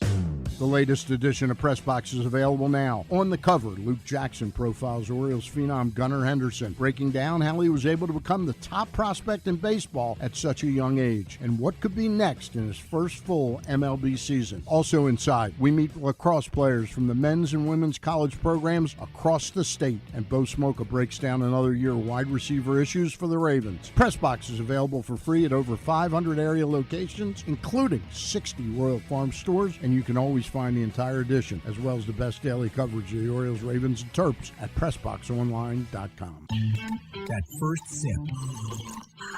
That first bite. Start your day off right with a delicious breakfast at Royal Farms. Choose from a fantastic selection of fresh Royal Farms breakfast sandwiches and top it off with a rich hot cup of the freshest coffee in the world. At Royal Farms, breakfast is available day and night. It's the freshest breakfast in the world. Real fresh, real fast. Royal Farms. Harford Community College in Bel Air, Maryland, along with the National Junior College Athletic Association's Region 20, will host the 2023 NJCAA Men's Lacrosse National Championship May 13th and 14th at Harford Sports Complex, 401 Thomas Run Road in Bel Air. Semifinals are on Saturday, May 13th. The National Championship is Sunday, May 14th. Catch the action for $10 each day. Tickets will be available in advance or at the gate on game day. Qualifying teams will be announced. What air conditioning company can save 50% of your energy cost and qualify you for up to $7,500 in rebates? A.J. Michaels. We do more, we do it better for less. In Baltimore and Annapolis, ajmichaels.com. If you miss anything on the show, don't forget that you can watch full episodes at youtube.com/pressboxonline, and you can download podcasts on Apple, iTunes, Amazon, and Grindr. Wait, did I say Grindr? I don't think that you would find it on Grindr. Not that I know it's on Grindr or anything, I swear. On second thought, you know what? I don't care what you think. Here's Glenn. All right, back in here on GCR as we continue along on a Tuesday edition of the program. If you missed it, Stan the Fan Charles and Ross Grimsley caught up last night with author Lee Lowenfish, talk about his new book about kind of the death of scouting in baseball, of traditional scouts in baseball. It's an interesting conversation. You can find it right now, facebook.com/PressBoxSports, youtube.com/PressBoxOnline, or PressBoxOnline.com/video. Joining us now, our friend Qadry Ismail, Super Bowl champion, the missile himself. You see him on WJZ 13. What's going on, brother? How are you, my friend? Yeah? I am doing well. I see you got the coup of all coups by having Ken Francis on. Yeah, we put Ken Francis on. You know what was really funny, dude? Somebody messaged me last night within the reporting world. Someone I think you know messaged me last night and said, I know you were kind of laughing about Ken Francis, but you realize that's probably the first time all offseason that anyone associated with Lamar Jackson has been on the record. And I was like, God, that might be true, man. Like, that might really be where we are. I am telling you right now, because he just holds everything close to the vest. And, yeah, for one of his, quote-unquote, confidants or people close to him or his business partners, however, you want to look at it, hey, he gave some information. Something, so, yep. He was really good at pitching. What do you think about the entire gym, Qadry? You think that could be incorporated into missile training? No. Okay. I get the concept, and I think, there are some products that are out there that you can utilize mobily, and I think it's a good concept for sure. I think if you're a traditional mover, then you're going to want the entire gym. And if you're in great weather and you're going down to Ocean City or something like that or whatever, maybe you're at a tailgate and you're like, oh, man, I got to get my Lamar Jackson jersey on. I got some good vibes happening. I think this is going to be great. And then all of a sudden, bam, entire gym. So you have the whole people out there that's tailgating do the entire gym workout with you before you head into the stadium. Maybe that could be something. You'll be living large. Oh, it's what it is. All right. Where are you on the spectrum between some people want to say that the addition of Odell Beckham makes the Ravens one of the most dynamic and explosive offenses on paper, putting him on the field with Rashad Bateman and Mark Andrews and, we presume, Lamar Jackson, versus the people that say, yeah, Odell Beckham hasn't had a 600-yard season since 2019, appeared to be on the decline even before he got hurt, is now coming off another significant injury. We shouldn't have particular expectations for Odell Beckham. Where are you between those two thought processes? Whew. I mean, those are some really interesting points. They make sense as far as, just the logic of it all. But I think in terms of what this is, when it looks as though Todd Monken, from a pure football standpoint, Todd Monken being a coordinator, knowing how to put Lamar in, not Lamar, but rather Odell in a great position to succeed, Mentally, he doesn't have to necessarily wear himself to figure out the offense and the continuity. I think it was a shrewd decision, an interesting one from Steve Bisciotti's standpoint with the price point. But, hey, you know what?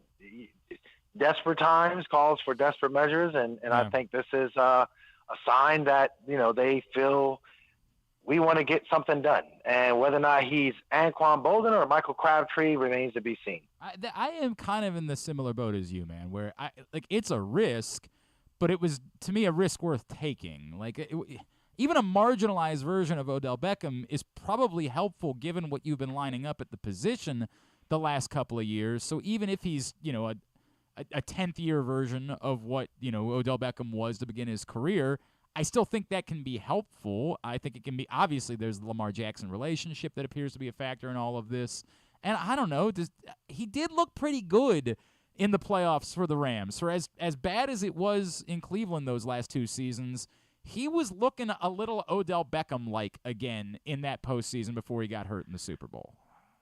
Well, I mean, I think, a lot of that has to do with your chemistry with your quarterback. A lot of that has to do with the understanding and swagger of the team. I mean, it's the Cleveland Browns. Baker Mayfield's not even there anymore. So, there's a lot that went on with that. I saw the videos and the highlight that his dad put up on his Instagram. And, I didn't see anything that from a football standpoint, maybe the optics of it or whether or not you should have done it or not done it. I mean, that's whatever. Obviously, Papa Bear protecting his son. But when it came to the football element of it all, you could see that there was a lot of disjointed, not being on the same page kind of flow to Odell and Baker. The groove that Odell got in with the Rams, that to me says they loved him and he loved them, and you know what, we're going to make this thing work. And he was trending towards becoming potential Super Bowl MVP. He was that effective. He was balling. So the grandest stage, he stood up. He didn't look washed up to me. He didn't look like, some second-rate guy to me. He was trending towards, being successful. Now, the art of moving, and obviously I've been on your show many, many a time. Obviously I have my missile training and all the things, and I know what running looks like. I know why non-contact injuries happen. I know why the F- happens and all of that. So with all that said, if he can avoid a breakdown for himself, I think he puts himself in a really good position. Qadry Ismail is with us here on GCR. One of the interesting things to me is that when the Ravens tapped Todd Monken to be their offensive coordinator, I kept asking everyone that knew Todd Monken, hey, what is a Todd Monken offense? And the answer I got back was, it's whatever your talent suggests it should be. That's his value, is that he can be malleable, that he can mold an offense. He doesn't just it's not a Greg Roman situation where this is what I do, go do it. It's I'm going to make an offense based on what it is that I think the team has. With that in mind, does the addition of Odell Beckham suggest to you that the Ravens are definitively planning on getting away from the dominant, the overwhelming ground game and maybe open things up a little bit more this season, that helps assuade Lamar Jackson to come play on the tag and show up and say, hey, look, you're going to have the opportunity to put up some bigger numbers in this offense this season, and then we can revisit this at the end of the year, and maybe we can start looking at giving you the money that you want.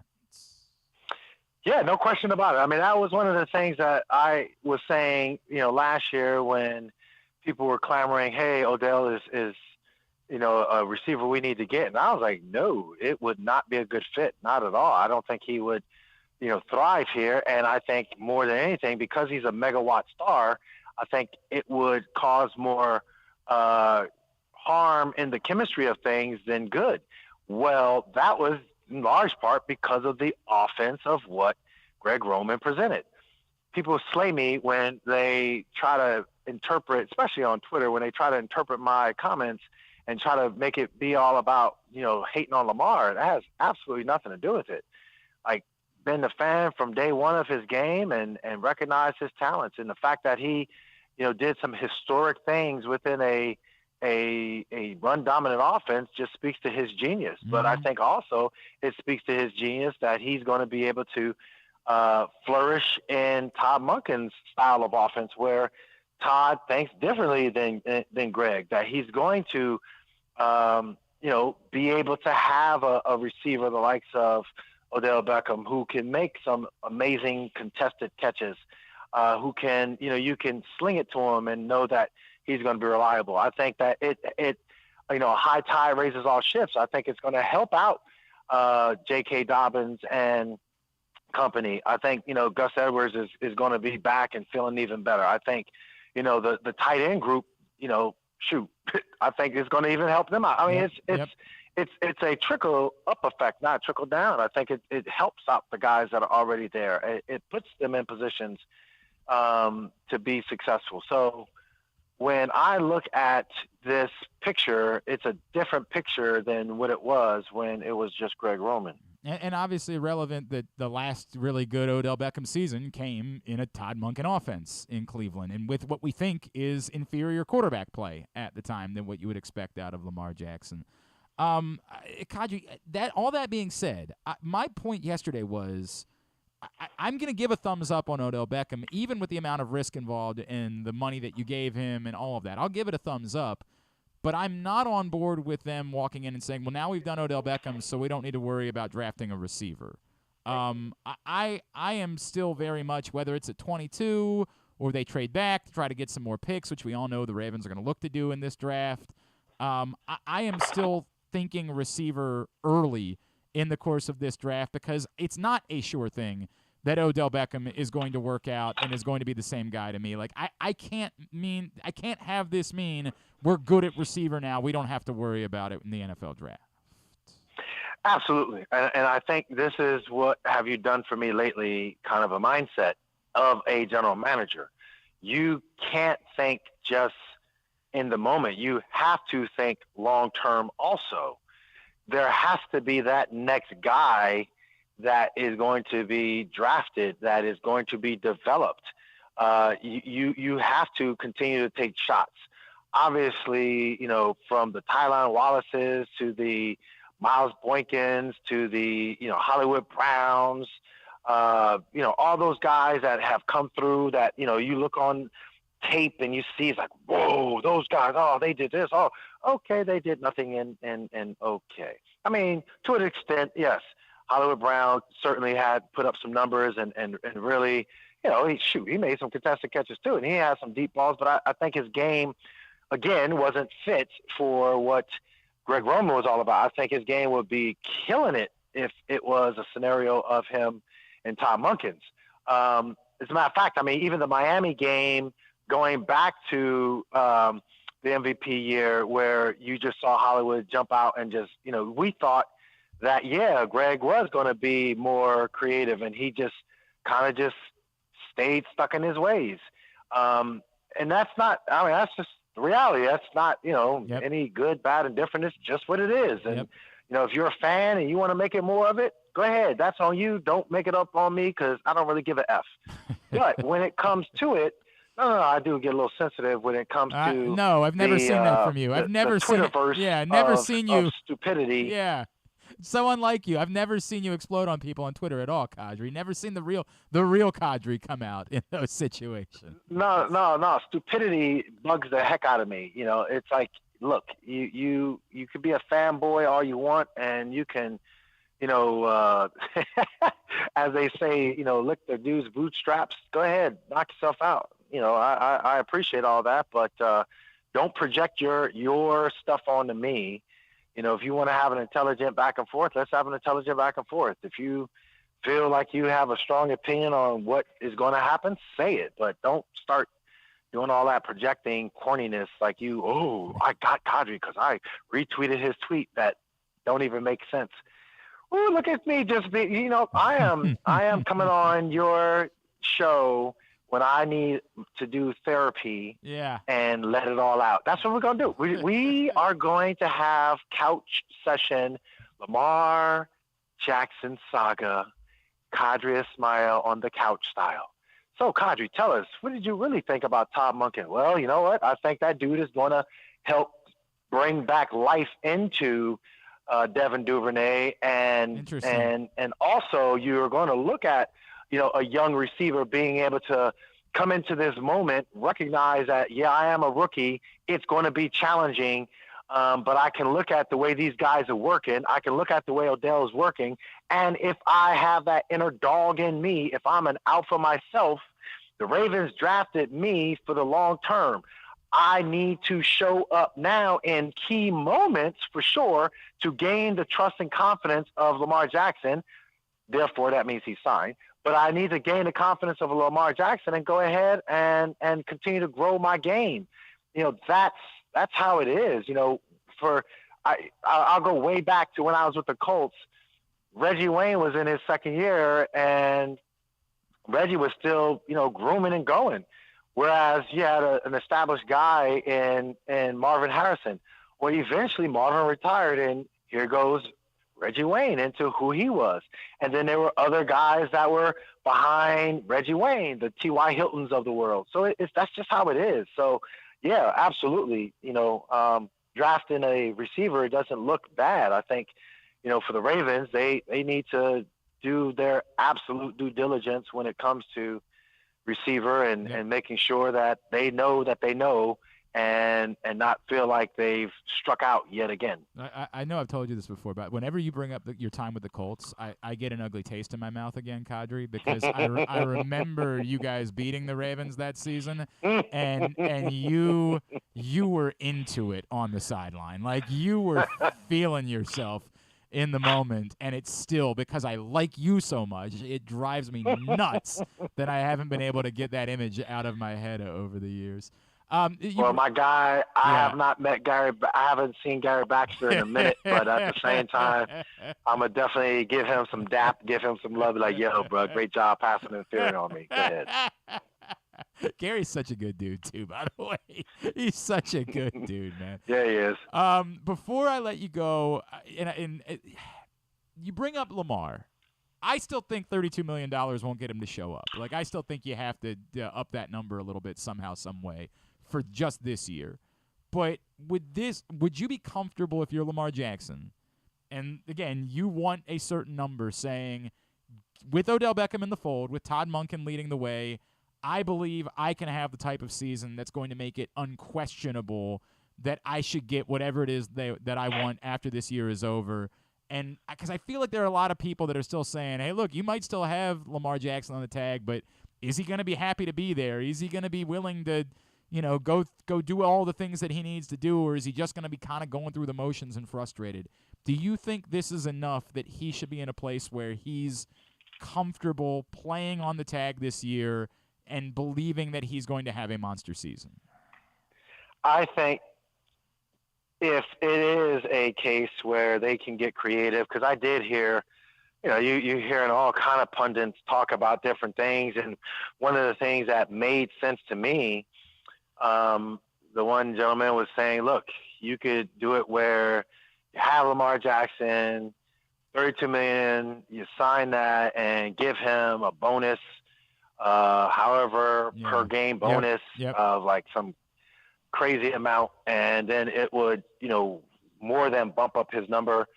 Clearly, in my mind, that's motivation and betting on yourself and thinking outside the box, and whatever that number would be. So there is that creativity that can happen.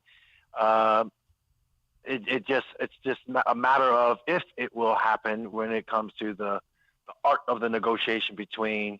Really, it comes down to Steve Bisciotti. I mean, let's just be real. Yep. Eric is just the mouthpiece, but Steve is the one that's going to really be pulling the trigger. There's no doubt about that. No doubt about it. All right, missile training. Remind everybody.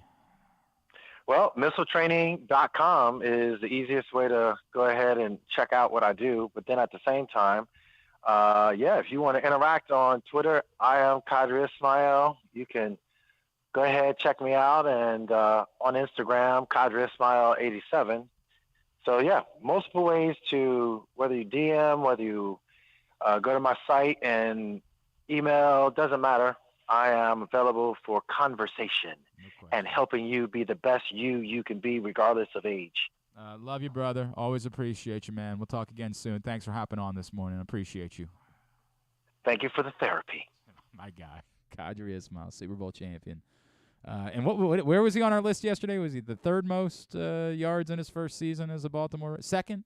And it should have been number one because we had Michael Jackson at the top of the list, and Michael Jackson shouldn't have counted because he was just coming with the franchise. He wasn't really a new player.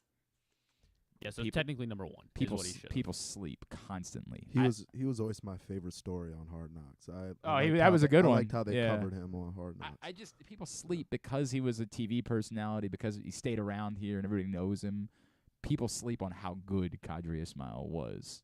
Like, people just they just remember that it was all defense, no offense at that time for the Baltimore Ravens. It's utterly forgotten what a critical piece he was to the Ravens winning that Super Bowl. Hey, expert and award-winning A.J. Michaels Heating, AC Plumbing, and Home Performance will improve your home's energy efficiency and comfort levels. AC season is coming up fast. New rebates and discounts are available. More at ajmichaels.com. Orioles won last night. We haven't really had a chance to talk about it. Not that there's a ton to talk about from the game itself. We have to talk about the prop. Well, yeah. That we have to discuss, which, again, I want to make it very clear, it's a Homer Hose. That's what it is. Be cool. It's a Homer Hose. It looks a lot like a beer bottle. Don't ruin this for everyone. Because it's the Orioles? Homer Hose. I'm a fan. We'll talk about thanks, that. Charles. That's great. And speaking of ruining the fun, the Orioles are screwing up. They're screwing up tonight. We'll talk about that next. It's Glenn Clark Radio.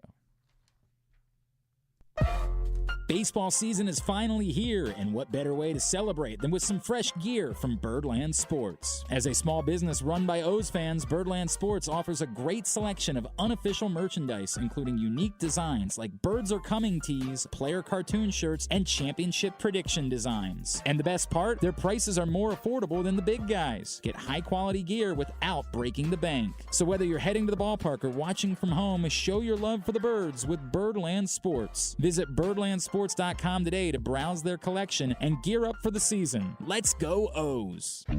Whether your focus is luxury and comfort, convenience and technologically advanced connectivity, or sporty performance and aggressive styling, we've got the perfect Highlander for you. Check out buyatoyota.com for deals on new Highlanders from your local Toyota dealer today.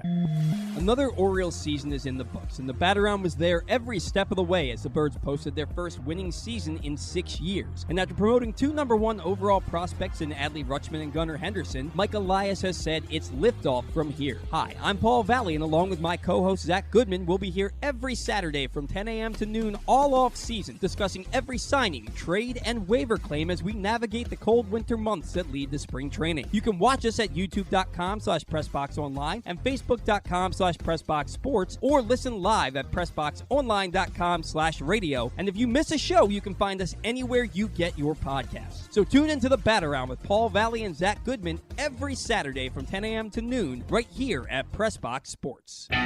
Stan the Fan here, welcoming back one of my favorite sponsors, the Costas Inn. And everybody around Baltimore knows that the Costas Inn is a great place to go and grab crabs, steaks, salads, soups, whatever's on your mind to eat in person. But did you know that the Costas Inn has upped their game? They are now one of the premier takeout places in Baltimore. Give them a call now to order your food, 410-477-1975. That's the Costas Inn over 4100 North Point Boulevard.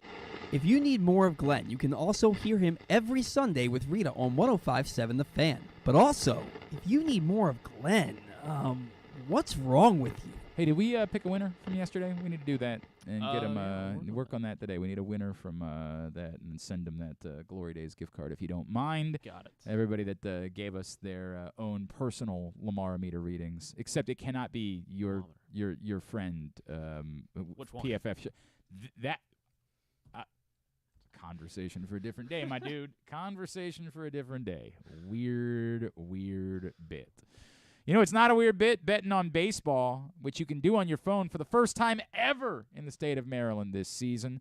So why wouldn't you take some, free money and free bonuses and incentives in order to do it? Baseball season is here, and for the first time in history, you can bet from your phone in Maryland. Go to PressBoxOnline.com/offers for the best sportsbook offers and incentives so you can start winning today. Get 5 second-chance bets at PointsBet when you deposit and bet your first $50. That's PressBoxOnline.com/offers. That's the only way for you to be able to claim this particular incentive. Now, this is like a professional wrestling bit. Are you familiar with the term kayfabe? Do you know what that means? You ever heard of kayfabe before, either one of you? I do not. So you're not professional wrestling guys. Kayfabe is when you're presenting yourself as a character. When you're presenting yourself as The Rock instead of Dwayne Johnson. Hulk Hogan rather than Terry Bollea, right? Which one of them had the There was a bit about which one of them had the giant penis when they were in court. I guess Hulk Hogan. This actually came up in court, where like in court they had to say, "Well, Hulk Hogan has a, Terry Bollea doesn't." Like it was a thing that happened. This was like a huge case in my journalism law class. Yeah. I mean, look, Hulk Hogan's a piece of crap, but like he definitely got screwed. Like it's a real shame that because you forget all of the good that came along with Deadspin. Like, the original Deadspin had a lot of good. It also had this, like, there are no rules, this is the internet thought process that led to them posting the Aaron Andrews video, which was I mean, my God, no one should ever be allowed to work again after making that decision. Like, legitimately probably should be in jail for sharing that video. Hulk Hogan, as much of a piece of crap as he is, did not sign up for having his sex tape shared out on these things are violations. That's the way that it works. So it's a shame because there was a lot of good from the old Deadspin, but unfortunately they didn't understand, like, hey, there are rules. Like, humanity still has to exist in this process. All that being said, kayfabe is what's presented when you are the wrestler and not the person. So if I do, and I used to do interviews with pro wrestlers all the time, right? Like, sometimes they will walk in and out of kayfabe during the course of an interview, right? Like, you'll be interviewing John Cena, but you can't figure out if you're interviewing the man John Cena because his name is the same. It's not like Hulk Hogan was a different name. John Cena is just John Cena. Am I interviewing you or I'm interviewing the pro wrestler John Cena? It can be difficult sometimes. I'm going to step out of kayfabe for a second, but then I'm going to go back into kayfabe afterwards. Wait, you've been doing kayfabe? Only related to the Homer Hose. I'm going to do shtick about the Homer Hose moving forward. You will not get me to call it the Dong Bong. And here's the reason. The funnel? Because I understand why it is that Kyle Gibson answered the question the way that he did last night. I made a joke. Our friend Luke Jones, who works for a radio station that doesn't exist anymore, Luke tweeted out Kyle Gibson's quote. Very good quote. It's a great quote. It's a perfect quote because he's in kayfabe, and that's what I appreciate about it. It becomes an outstanding quote. If you missed it, Kyle Gibson, after the game last night, said, "We want to make sure that it's rebranded a little bit. It's a Homer Hose, not a Dong Bong. It's a Homer Hose." Just like as a kid, you go out back, you take a drink from the water hose after you play outside playing wiffle ball. It was pointed out that they're just big supporters of hydration, the Baltimore Orioles. Now, that kayfabe I appreciate because I joked, I retweeted and said, "Hi, at Pulitzer Prizes, I'd like you to bring your attention to the very important work my friend Luke is doing." It's very important work. He's getting to the bottom of this. But my point is that I get what they don't want this taken away from them. And the Orioles as a franchise have to make a decision because there are a ton of, and it was all over social media last night, there are a ton of a certain type of people who are like, I don't really want my kids seeing that. I don't really want my kids going back and asking me, hey, what are the Orioles doing, and learning about beer bonging because of it. I don't really want that. I can't believe I ever used to bong a beer. I would bong like 2 at a time. Damn. How did I Glenn. live? Yeah, Glenn. All the dumb stuff where you like rub your nose and you like spin it around like that. Like somehow that's a thing.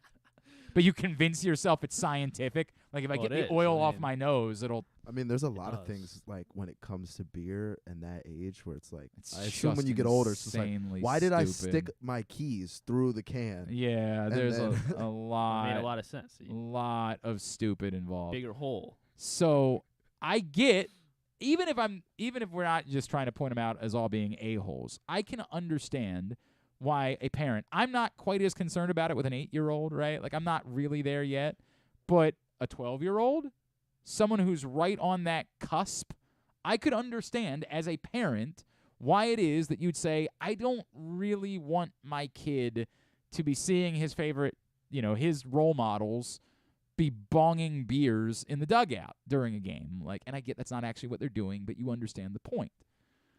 I get it. I still would say, hey, man, like, you can do the parenting. You can step in and say, this is something that adults do. There are plenty of other things that are on TV or, streaming services that, probably aren't great examples for your kids, and you have to do some parenting sometimes. You have to step in and say, do the thing that I screwed up and didn't do when my kids said, hey, Siri, show me pictures of cute skinny girls in their bras and underwear. Like, I needed to do some parenting, and I was just laughing instead and forgot, like, oh, crap, I got a parent here. Like, we all got to do some parenting from time to time. So that would be my response. But I get it. I get that the Orioles would probably say to their players, get ahead of this. Do me a favor. We're never referring to it as a bong. We're not referring to it as the dong bong. Now, they know that people on Twitter are going to do that. They understand it. And it's fun. I get it. I like it. I'm on board with it. But in a way, we all kind of have to be willing to go in kayfabe on this one. Because if we're not, then at some point, someone within the organization might be required to say, dude, we got to stop this. I get it. I know it's not. I know you don't mean any harm by it. I know you're having fun, and we like your camaraderie, and we like that you guys are celebrating.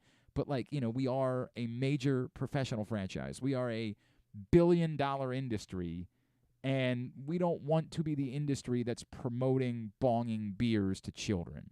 That's not something we want to do. I think it's already going to be difficult for the Orioles in considering, like last year, it was easy to go sell home run chains, right? Are they going to sell? They better. I think Yeah. that's a tough Yeah, call I for know. them. I really do. Yeah. I think it's a difficult decision for them to make, which is why I'm begging all of us to be in on the kayfabe of it. We all know, I say this all the time, just be in on the joke. It's so much cooler that way. It's so much more fun when you're in on the joke. When everybody else is like, dude, why won't you call it a dong bong? What are you talking about, dong bong? It's a we know what it is. It's a hydration hose.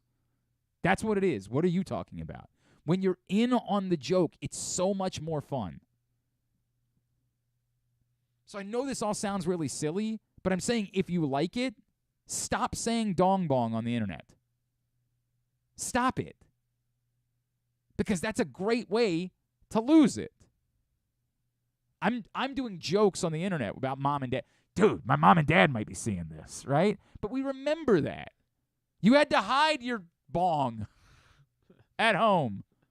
We remember you guys were only that age a couple years ago. Of course, Charles would never. He's a high-level athlete.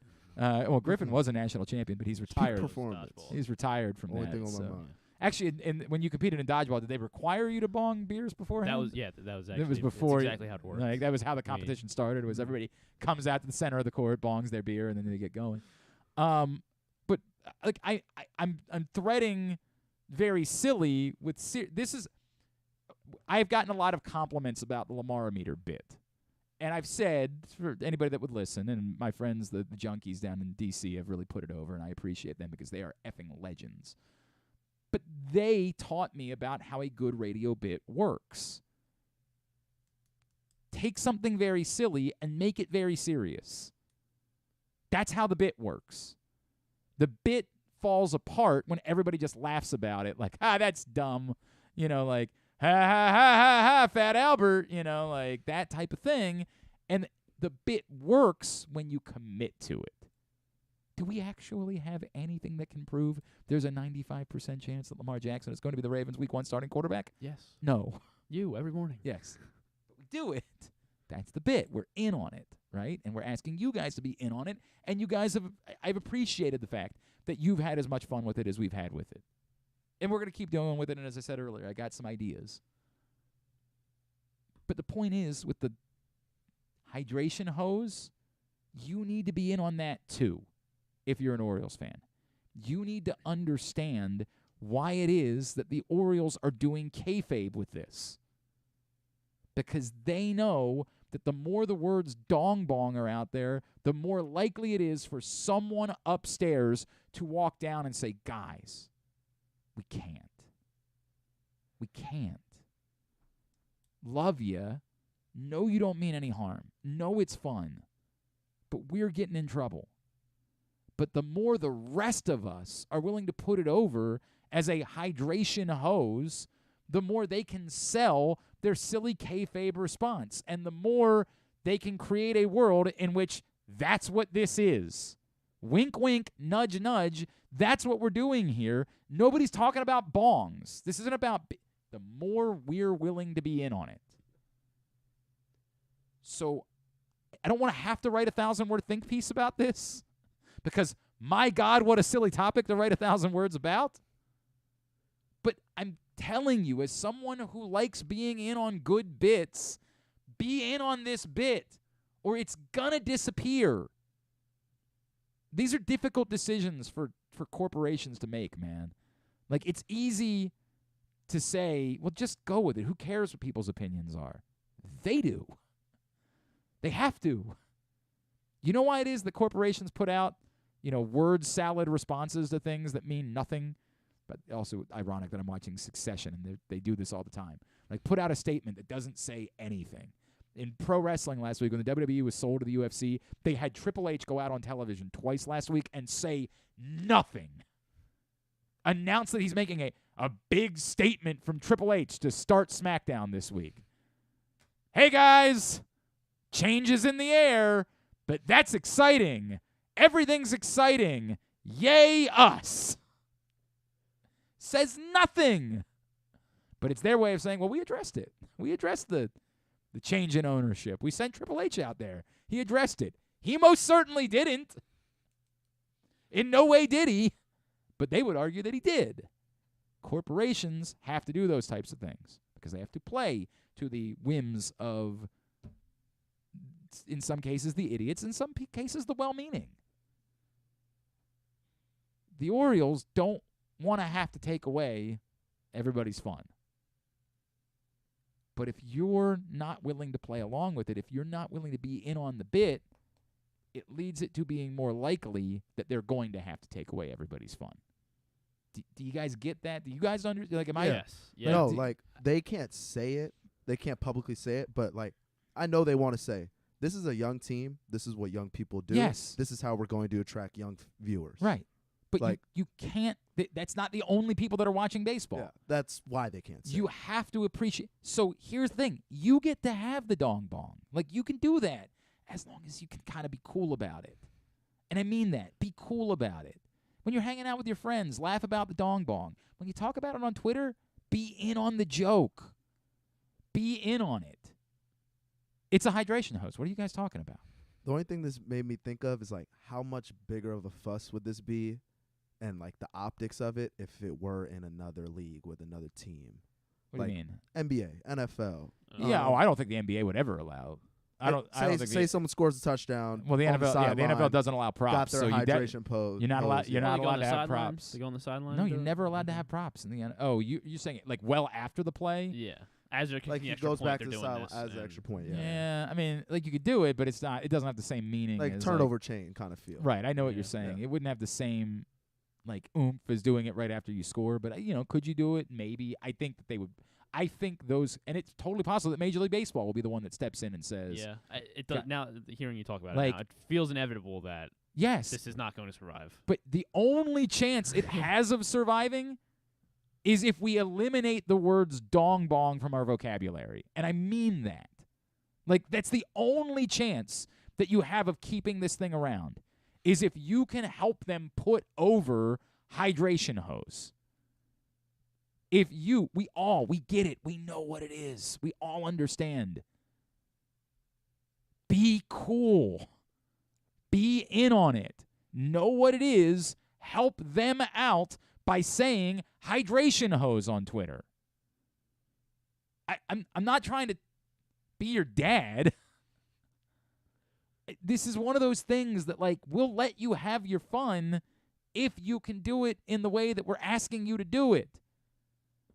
It's that thing where, like, the cool teacher tries to come to you and say, hey, I get that you guys like doing this. And I know that when I pitch my idea, you're going to say, oh, if it can't be the thing that we were doing originally, then we don't want to do it at all. But I'm trying to work with you.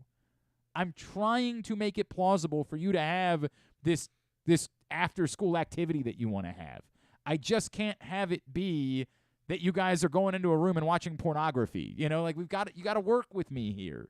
You got to come meet me a little bit in the middle. You at a porn club? No, but I'll give you an example. Once upon a time, the University of Maryland was going to show like a full-on porn in like their theater, and how did that goof Andy Harris tried to shut it down because he believes in free speech when he believes in it, right? Like, he's a big free speech guy when it matters, when it's the speech he likes.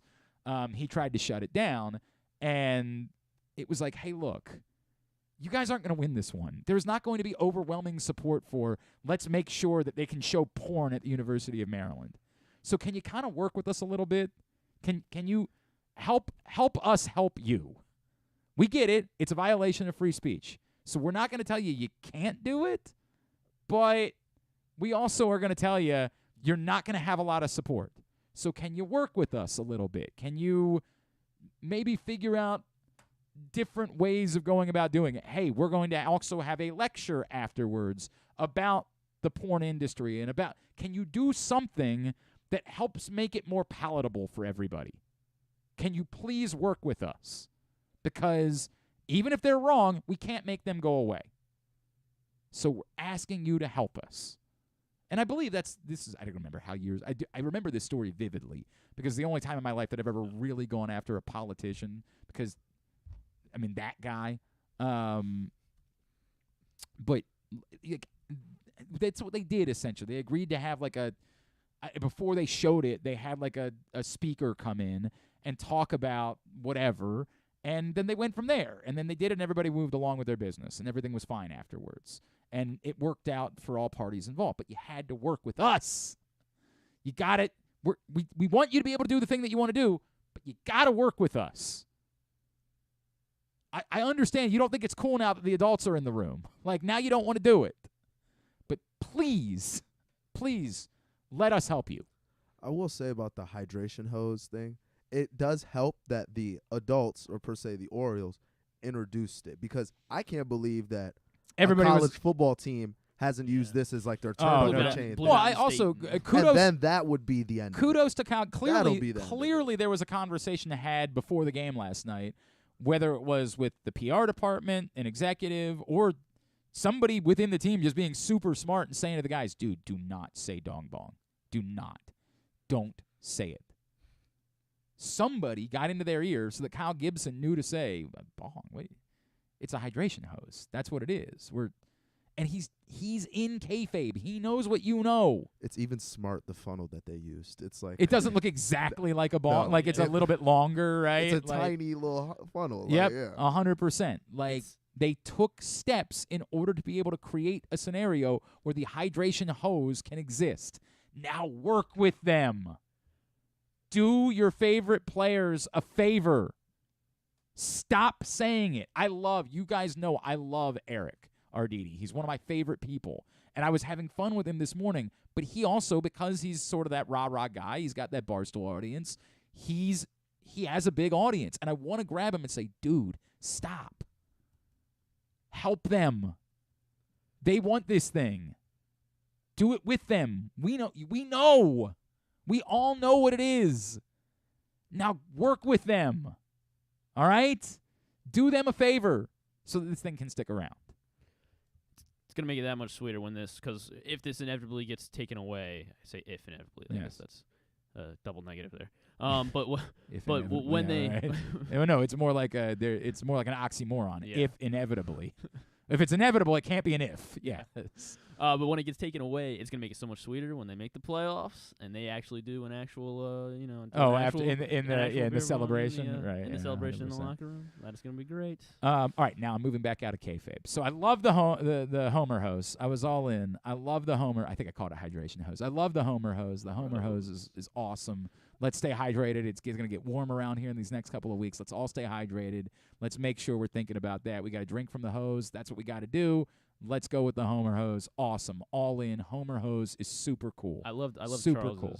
take on it at the very beginning. The two teammates who just hit home runs Yeah, together. we call them. We're not going to do that. Again, be cool. What I think they could do to be cool. To maximize it and to even muddy up the waters a little more for the people that aren't with it, they could do a thing where it's like, okay, they could sell like the actual product, but it's one of those attachable things where the hose is one part, the funnel is another part, and you come to the game, you buy a ticket, you get the hose, you come to the game, come to a second game, you get the funnel. Okay. So then you're getting 2 games. Like if you want the product. And they're never actually giving away. Yeah. That's an interesting. It's an interesting. They're not giving it away, but if you purchase a ticket to a game, you receive the hose. You purchase a second ticket, you receive the funnel. Love it. It was great. The Orioles win last night. And Kyle Gibson continues to go. Although I thought he got a bit of a quick hook from Brandon Hyde last night. I mean, he made it into. He was at what 90. I thought 3 or 4. Or I thought that it would have been a good opportunity to try to get him through that inning. It's a 4-1 game at that point. There's no real threat that the Athletics are going to suddenly open the floodgates. I would have like to see it, but they won the game, and that's all that matters. The bigger issue for me is you're turning around and pitching Grayson tonight. So if you've just decided you don't care, you're not thinking about innings right now, and you think Grayson's got 6 in him, by all means, right? But I last night would have been making a decision thinking we're going to need our bullpen tomorrow night because, again, I'm back. I'm still on I'm not just running up Grayson's innings to start the season and then surprised they used, I guess, Felix last night. Then well, it was a safe situation, so it was 4-1. It was 5. It was 4-1 when the inning before the inning started. He started warming up. The Orioles scored. Oh, and then he came in. It was 5-1. Yeah. Was it really? Yeah, it was 4-1 in the bottom of the 8th. I guess I forgot they added a run. Yeah, they added a run. I forgot about Ramon that. Urias. Right. That's right. But yeah, then you're right. But I guess the real scenario is once you have him start warming up, you kind of managers talk about this all the time. Like for routine reasons, if you start warming up, you put him in the game. Yeah, you put him in the game at that point. Hopefully, different home plate umpire tonight should be good. Sheesh. Brandon Hyde and Cedric Mullins both getting kicked out last night. Nice play from Jorge Mateo deep in the hole at short, which is good because the pop-up was a disaster. I don't specifically blame Jorge Mateo for it, but like what a mess the pop-up was. That was a disaster, but hell of a play in the hole by Jorge Mateo. I feel like this game had everything. That was as an Orioles fan, it was a very fun game to watch. I guess the other team doesn't have much, so like it's more fun when you're facing real major leaguers and you have. Well, I mean, this is the point that everyone's making about the Rays being 10-0. I get it, but major league team. It's sure, it's a major league team. We'll go with that. Tonight, the bigger problem I have with the Orioles. Now, this is again me out of kayfabe. Let me make that abundantly clear. Orioles screwed this up big time. I know that the rules that are set for security reasons at the stadium, like they have to exist in order to be able to enforce them, but you had to see this coming. You had to when you called up Grayson Rodriguez, and you, by the way, announced that you were going to be doing a Grayson Rodriguez night and giving away a T-shirt and trying to draw up a crowd for this game. You had to start thinking then with, the security partners at the stadium, with police, whoever it is, you had to start thinking then, how can we make this work? How can we do this? And maybe the answer is you do a far smaller gas can giveaway outside the stadium to say, hey, we're not going to let you bring your gas cans in. I'm sorry. But what we're going to do instead is we're going to give you, again, work with us. Meet us in the middle somehow. We know the gas can thing is a thing. So how do we work with you on this? To just say, sorry, huge miss. It's what I constantly show some foresight.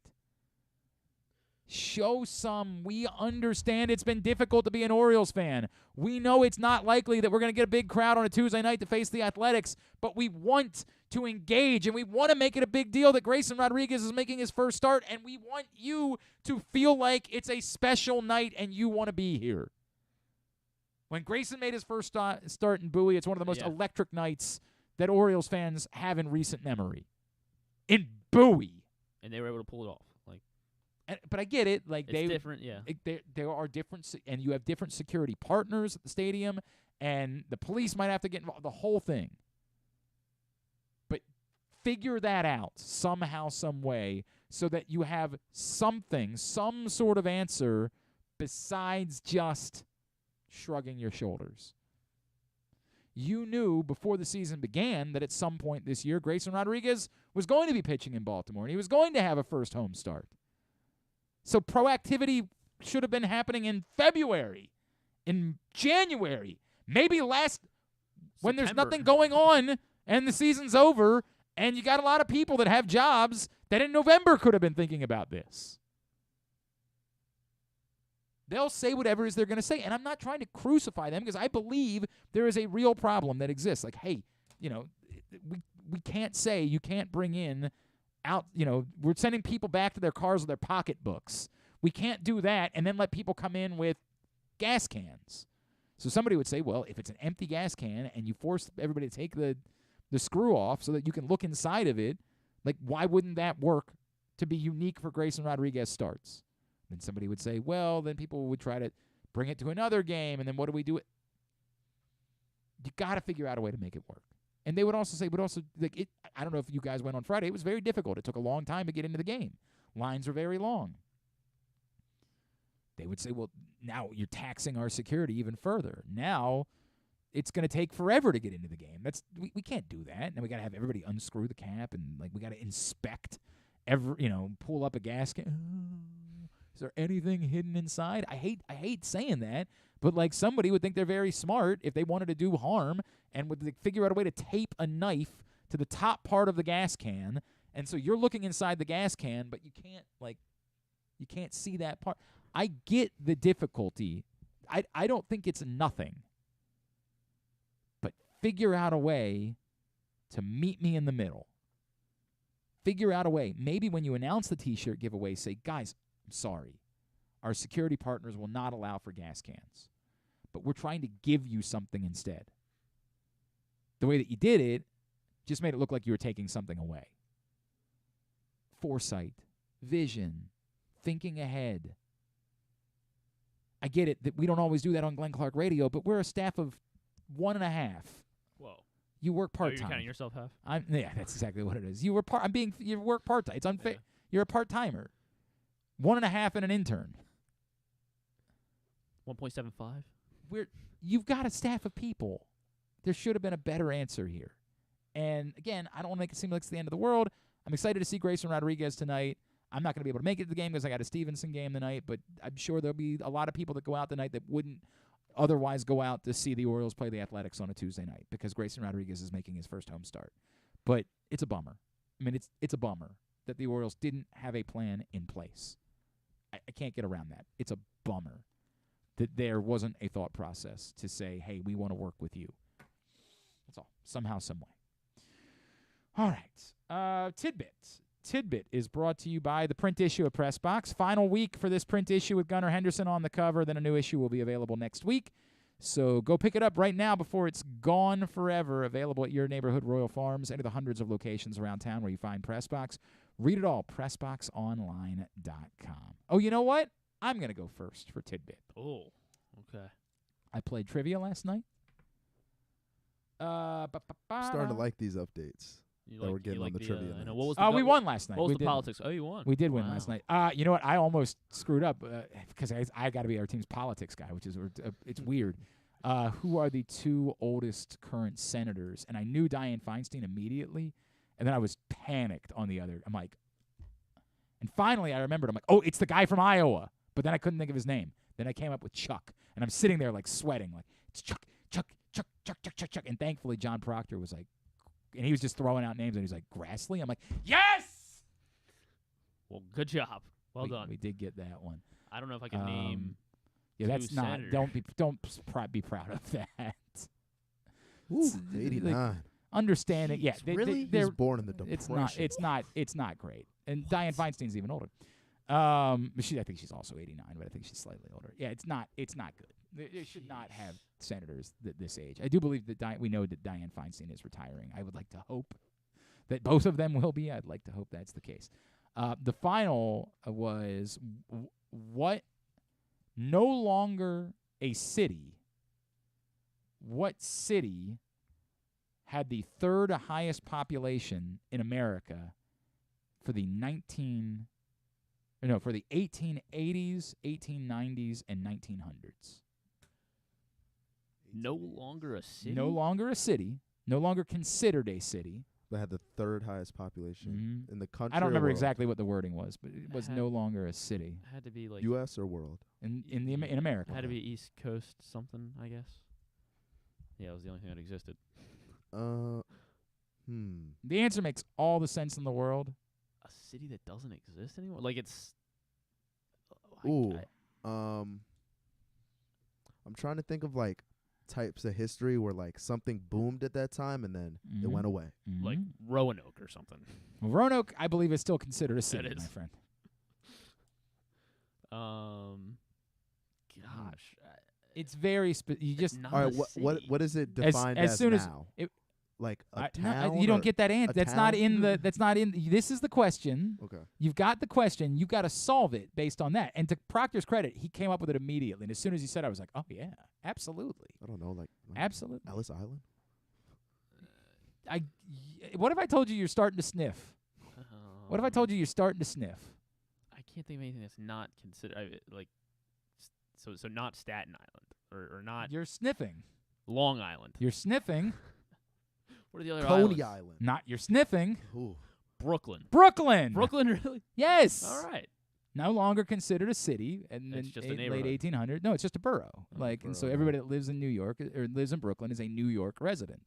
But in the late 1800s, they considered Brooklyn to be its own city. Brooklyn was a city that's separate from New York City, And had the so third it highest had the third population. highest population in the country. Sort of like how if you took Minneapolis and St. Paul, or maybe Oakland and San Francisco or something like that. So Brooklyn, indeed, was the answer. It was well played. All right, nice. Well played. We did it. We would have won last night. Yeah, this one was very frustrating to me. What is the? I don't know if you know. You know that like a group of crows is called a murder. Yes. Okay. What do you call a group of porcupines? This was And one trivia. And hint, it's adorable. Group of porcupines. Whole pack of badgers. No. I was just thinking Russell Wilson for a second. I don't know why. Okay. Okay. Yeah. A pack of porcupines. To his credit, Proctor also came up with this one as a pure guess, and then tried to convince us. A prickle. A bushel. That's exactly what it is. A prickle. A prickle of Proctor says prickle, like he's guessing it. Then he says, "I'm shot sure. Put it down for 3 points." And I was like, "Are you actually? Like, do you actually know the answer?" He's like, "No, not at all. But I think that's it." And I said, "No, we're gonna do 1 point." Something in the back. Turns of his out head he was tied to 100% that. One right. time he was at the zoo and like looked at the information board past the porcupines. Right. Prickle of porcupines. No, there was the one sports question last night. Very difficult, but I did go 4 for 4. We'll see how you do.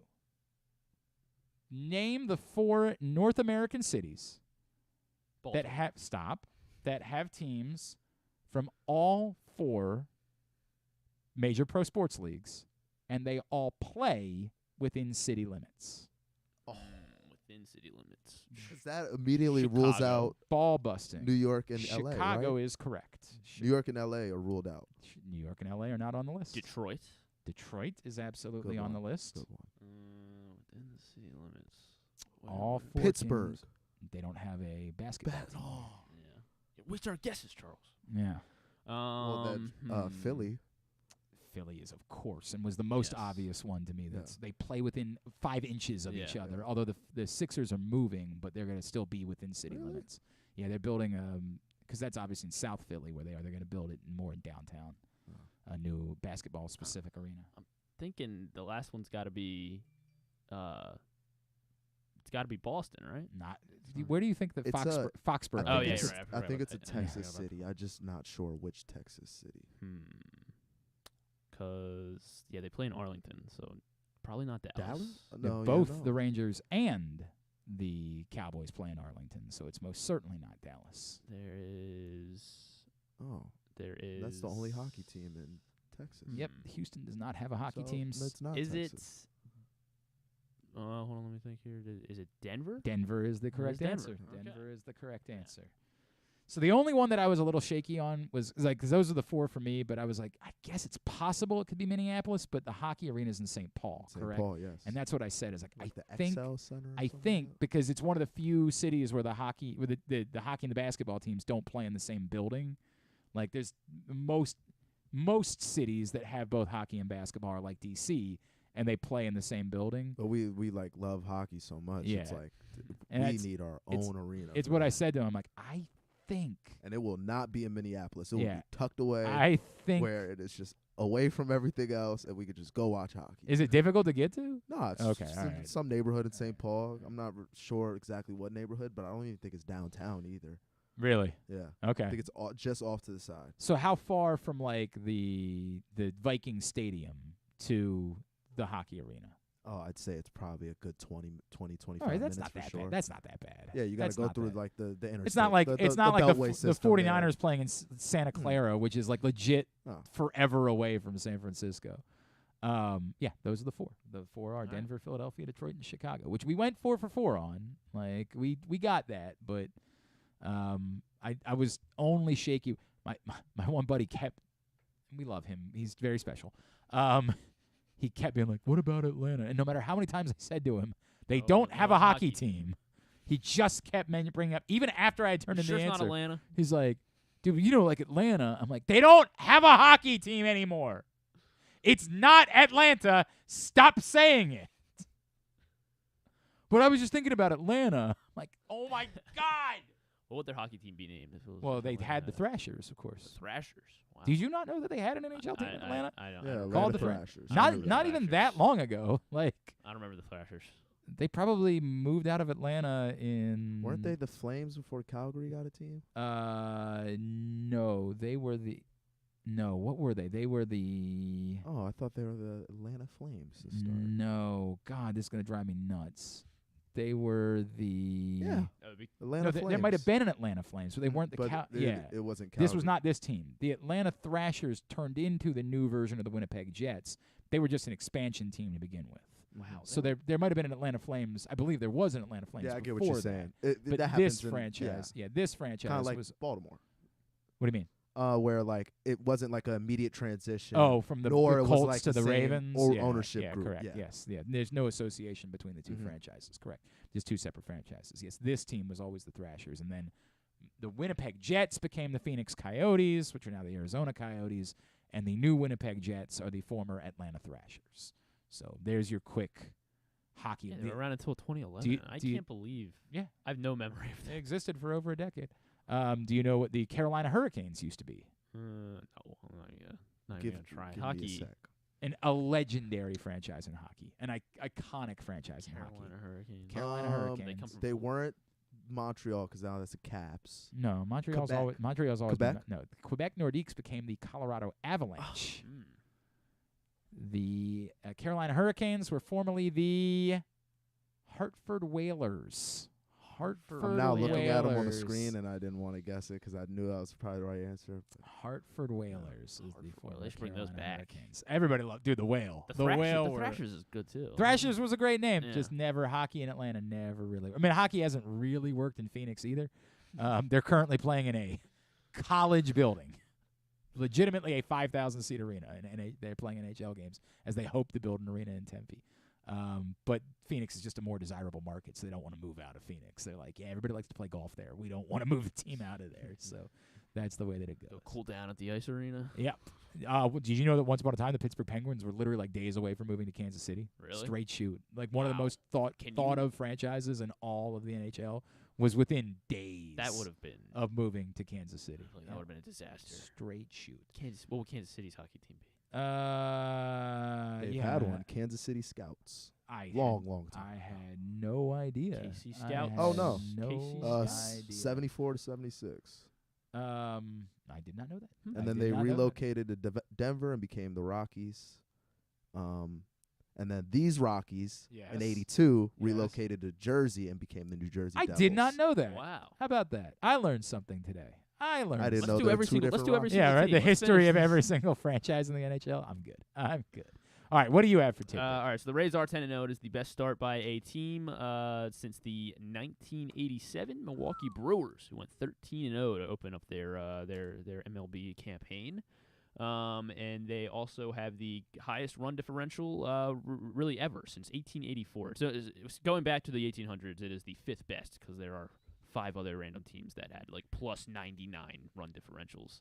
Jeff Passan pointed out last week that was back when the ball was still it was like these were the first couple seasons after the ball had to be thrown overhand.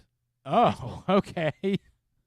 I didn't know there was it used to be I'm underhand. being honest with you. I had no idea that there was a time where such a thing existed. Yes. Jordan Walker, the 20-year-old from on the St. Louis Cardinals, he continues his hit streak. It is up to 10 now. Longest hit streak by an age 20 or younger player. Eddie Murphy obviously holds the record in 1912. Jordan Walker now firmly in second place after passing Ted Williams yesterday. Okay. Joel Embiid and James Harden. Embiid led the league in points, and Harden led the league in assists. They are the first pair of teammates to win the scoring title and assist title in the same year since George Gervin and Johnny Moore. George Gervin. Oh, That's what I God. said. Oh, Gervin. God. That's what I said. Oh, no. Oh, no. That's what I said. No, it's not what you said, my friend. Then Kenneth Could have just went with the It's ice a man. Homer. It's a Homer hose. That's what it's called. And then Kenneth Lofton Jr.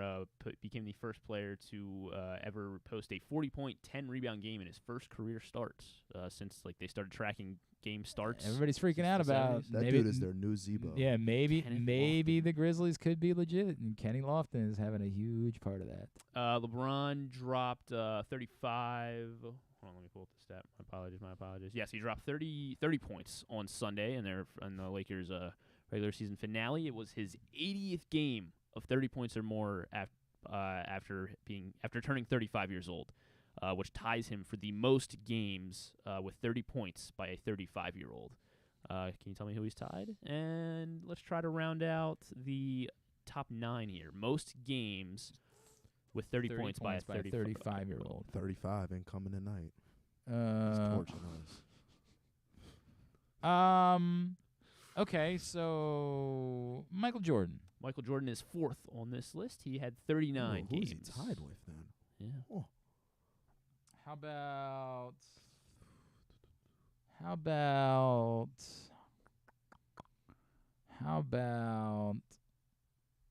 Tim Duncan? Not Tim Duncan. Did you guys say Dumpkin? Yeah, not Tim Duncan. No, that was. How Not him about? either. Hang on a second. I think Proctor says Kobe. Yes, Kobe is on this list. He actually rounds out the 9. He is 9th on this list. Only 12 games of 30 or more. Bum. After being He stinks.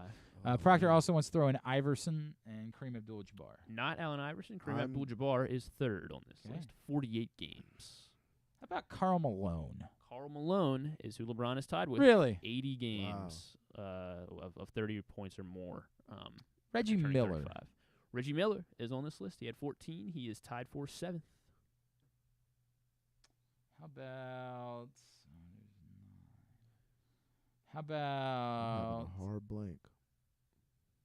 How about? Looking for 3 more. How about Dirk? Dirk Nowitzki is on this list. Okay. He is tied for 5th. 19 games of 30 or more after turning 35. Did Tracy McGrady even play till he's 35?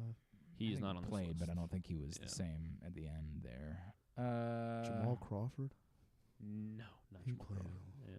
Only because he played till he was like 50. How about Robert? How about Robert Parrish? Not Robert Parrish. He did play till he was about 50 years old, though. I swear. No, yeah, he's not on this list. Jamal Crawford had 5 games. Hakeem Olajuwon. Not Hakeem Olajuwon. Clyde Drexler. Not Clyde Drexler. Dominique Wilkins. Not Dominique Wilkins. All right. We're missing 3. 2 now. 2. Because you got. Because we're counting LeBron. Or yeah, and we're counting LeBron. It's always bad when we do that.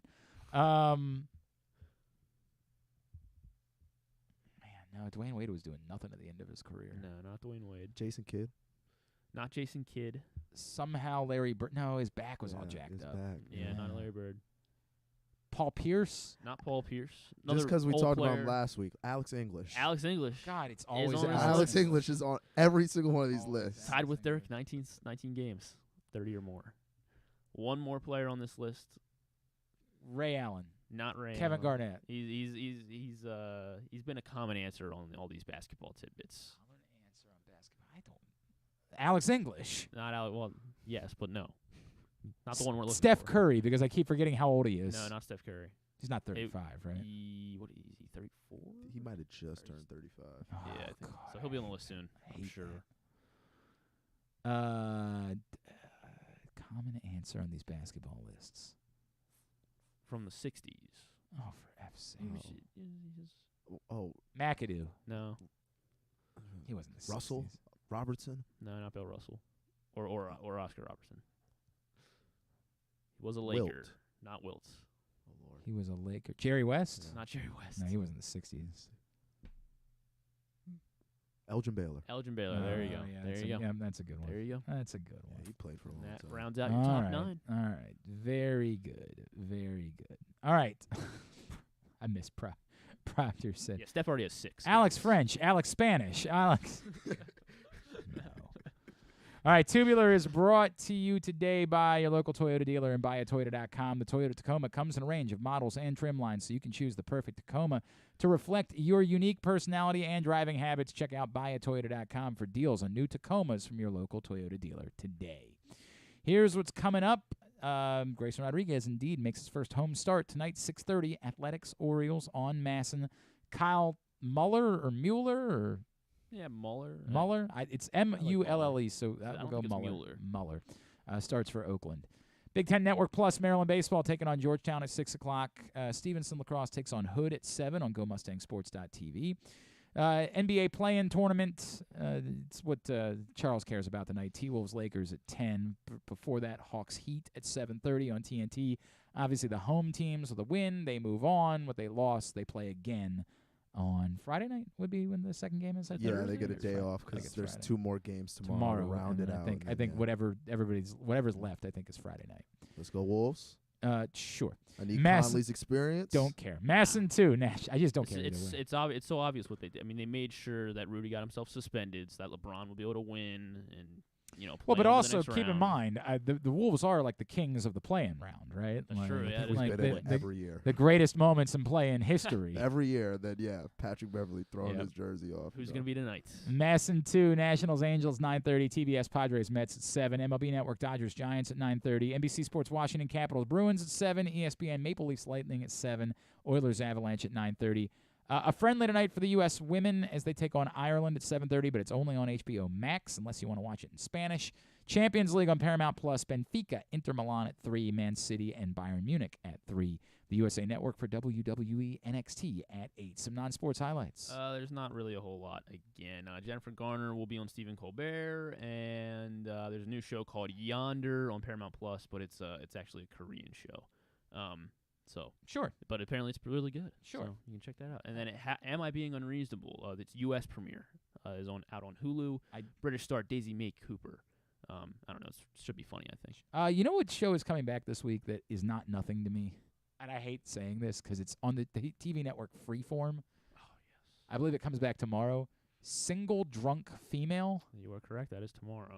Actually a funny show. I actually enjoyed it. It's the girl that was on that. Oh, God. What's her name? Was it Sophia something? I don't remember what her name is. But she was on. Sophia Black D'Elia. And what was the show she was on before this that was on Fox that had Caitlin Olsen or whatever the girl's name? Dee from It's Always Sunny in Philadelphia had another show on Fox that this girl was on as like the stepdaughter, if I remember correctly. Is this, The Mick? The Mick was the name of this show, and I enjoyed it a great deal. I don't know why, but it was a show that I liked, and I was very disappointed that it didn't come back. But the girl is on the show, Single Drunk Female, and I watched a little bit of it, and it was actually entertaining to me. So that's back this week. Speaks to Glenn a lot. Yeah. I guess that she's in recovery, like it's a whole thing, but like I don't know. I enjoyed it. I enjoyed the show. Make fun of me. I don't care. I genuinely don't care what you think about it. How do you feel about this? I rewatched the first episode of Dance Moms last night. Nice. Kate, that is far more embarrassing than single drunk female. My sister watches that like religiously right now. No, just because it's a wild show, dude. Wild just show. because my girl told me, she was like, I need to watch this for a show. For a class. Okay. Can you believe that we're paying thousands of dollars for higher education and they're requiring us to watch Dance Moms? That is a weird bit. So I was like, you know what, throw it weird, on, weird and bit. like, yeah, it's just pure. It's just entertainment. I don't take it any too seriously. You know. All right. Very good. Hey, don't forget AJ Michaels. The weather, it's going to be warm this week, man. Expert and award-winning AJ Michaels Heating, AC, Plumbing, and Home Performance will improve your home's energy efficiency and comfort levels. AC season is coming up fast. New rebates and discounts are available. More at ajmichaels.com. A little bit of breaking. Well, I guess it is breaking news. The third pick is headed to Atlanta. So they are getting ahead of Arizona, or they traded with Arizona to get ahead of Indy to get their quarterback. Does that make Indianapolis suddenly more interested in trying to trade a boatload to Baltimore for Lamar Jackson? We'll see. Yeah. To be determined. To be determined. Wow. That is a factor that could come into play. Does that mean Atlanta's getting Anthony Richardson, and they were just like, we can get cheaper Lamar? I guess. I guess that's got to be their mentality. Or they think that one of the top two teams is taking Anthony They're Richardson. taking Hendon Hooker, obviously. Yeah, they're going to take Stroud with the third pick. You know? Very interesting. Very interesting. Also, now the Raiders are probably out of the quarterback market unless they want to move up to get Indianapolis a spot. Like, a lot of people thought the Raiders were not really committed to Jimmy Garoppolo and would go ahead and draft a quarterback too. Mm-hmm. You know, just interesting. Good move by the Falcons. We'll see if it impacts. By the way, we're behind Desmond Ridder. Who's reporting? Who's reporting that? By the way, it was NFL Network. Somebody specifically. I think it was Fieldy Yates. I think broke it. He's obviously not NFL Network, but I believe he's with ESPN. Yeah. Please tell me you didn't get. No, this is real Fieldy Yates. I've got nothing from Fieldy Yates' Twitter account about this. Oh no. Falcon Street. Oh, I did read it completely wrong. Yeah, I messed up big time here. Wow. All right. That went well. Yeah, it did. I'm sorry. Lamar's still Raven. Nothing happened. Yeah. I'm sorry. I just completely misread whatever. Lamar's still Raven. Boy. Desmond Ridder has nothing to worry about. They traded for former third overall pick Jeff Okudah. Yeah. That's what happened. Which is not in the realm of significance. Oh my! What do you think you should do? What did the Lions get? What do you think your penalty should be? That's a good question. I don't know. I think there's still some Bean Boozled beans out there. Yeah, you want to go do just a bunch of Bean Boozles right now? Maybe not right now. Maybe we do that tomorrow. Maybe we make that part of the program tomorrow as your penalty during the show tomorrow. Like every couple of minutes, you gotta. We could have ended the show 2 minutes earlier. Boy, you really, that was bad. Yeah, it was bad. Bad. All right, so that's how we wrap up for the day. Come here for that high level of reporting excellence. That's what we got for you. All right, thanks today. Sorry, everybody. Thanks today to Qadry Ismail. Thanks to Cordell Woodland. I gotta get that Cordell Woodland and to Patrick Stevens. We'll get all of it up in the greatest hits section of the. Oh my God, it's so good. It wasn't so good. The tab at GlennClarkRadio.com. On the program tomorrow. Drew Forrest will be here. Okay. We'll do a draft segment with Lance Zierlein. Lance Zierlein from NFL.com. And Mark Ross, also from NFL Network. Yeah, former Giants front office, former executive with the Giants, now with NFL Network. Obviously somebody who knows Odell Beckham quite well, so we'll talk to him about that. All right. Oh, just such a huge downer. Such a huge downer to end today's show. Yeah, yikes. All right. Yeah. Well, other than that, thanks to everybody at Press Box. It was a 5th-round pick for Jeff Okudah. That's so rough. Giant nothing. He was the third pick. Yeah, the 3rd overall pick. And they talked about him like he was They sure did. the one. They sure did. Thanks, everybody at Press Box, all of our great sponsors and partners. AJ Michaels, Glory Days Grill, Royal Farms, Costas Inn, Hartford Community College, Guilford Hall Brewery, Birdland Sports, your local Toyota dealer, buyatoyota.com. Thanks to Charles at Charles.ap28. Thanks to Griffin. Thanks. At Griffin_Bass. Follow us at Glenn Clark Radio, Twitter, Instagram, and TikTok. Have a great Tuesday evening. Go Birds. Gas them up. Dukes up.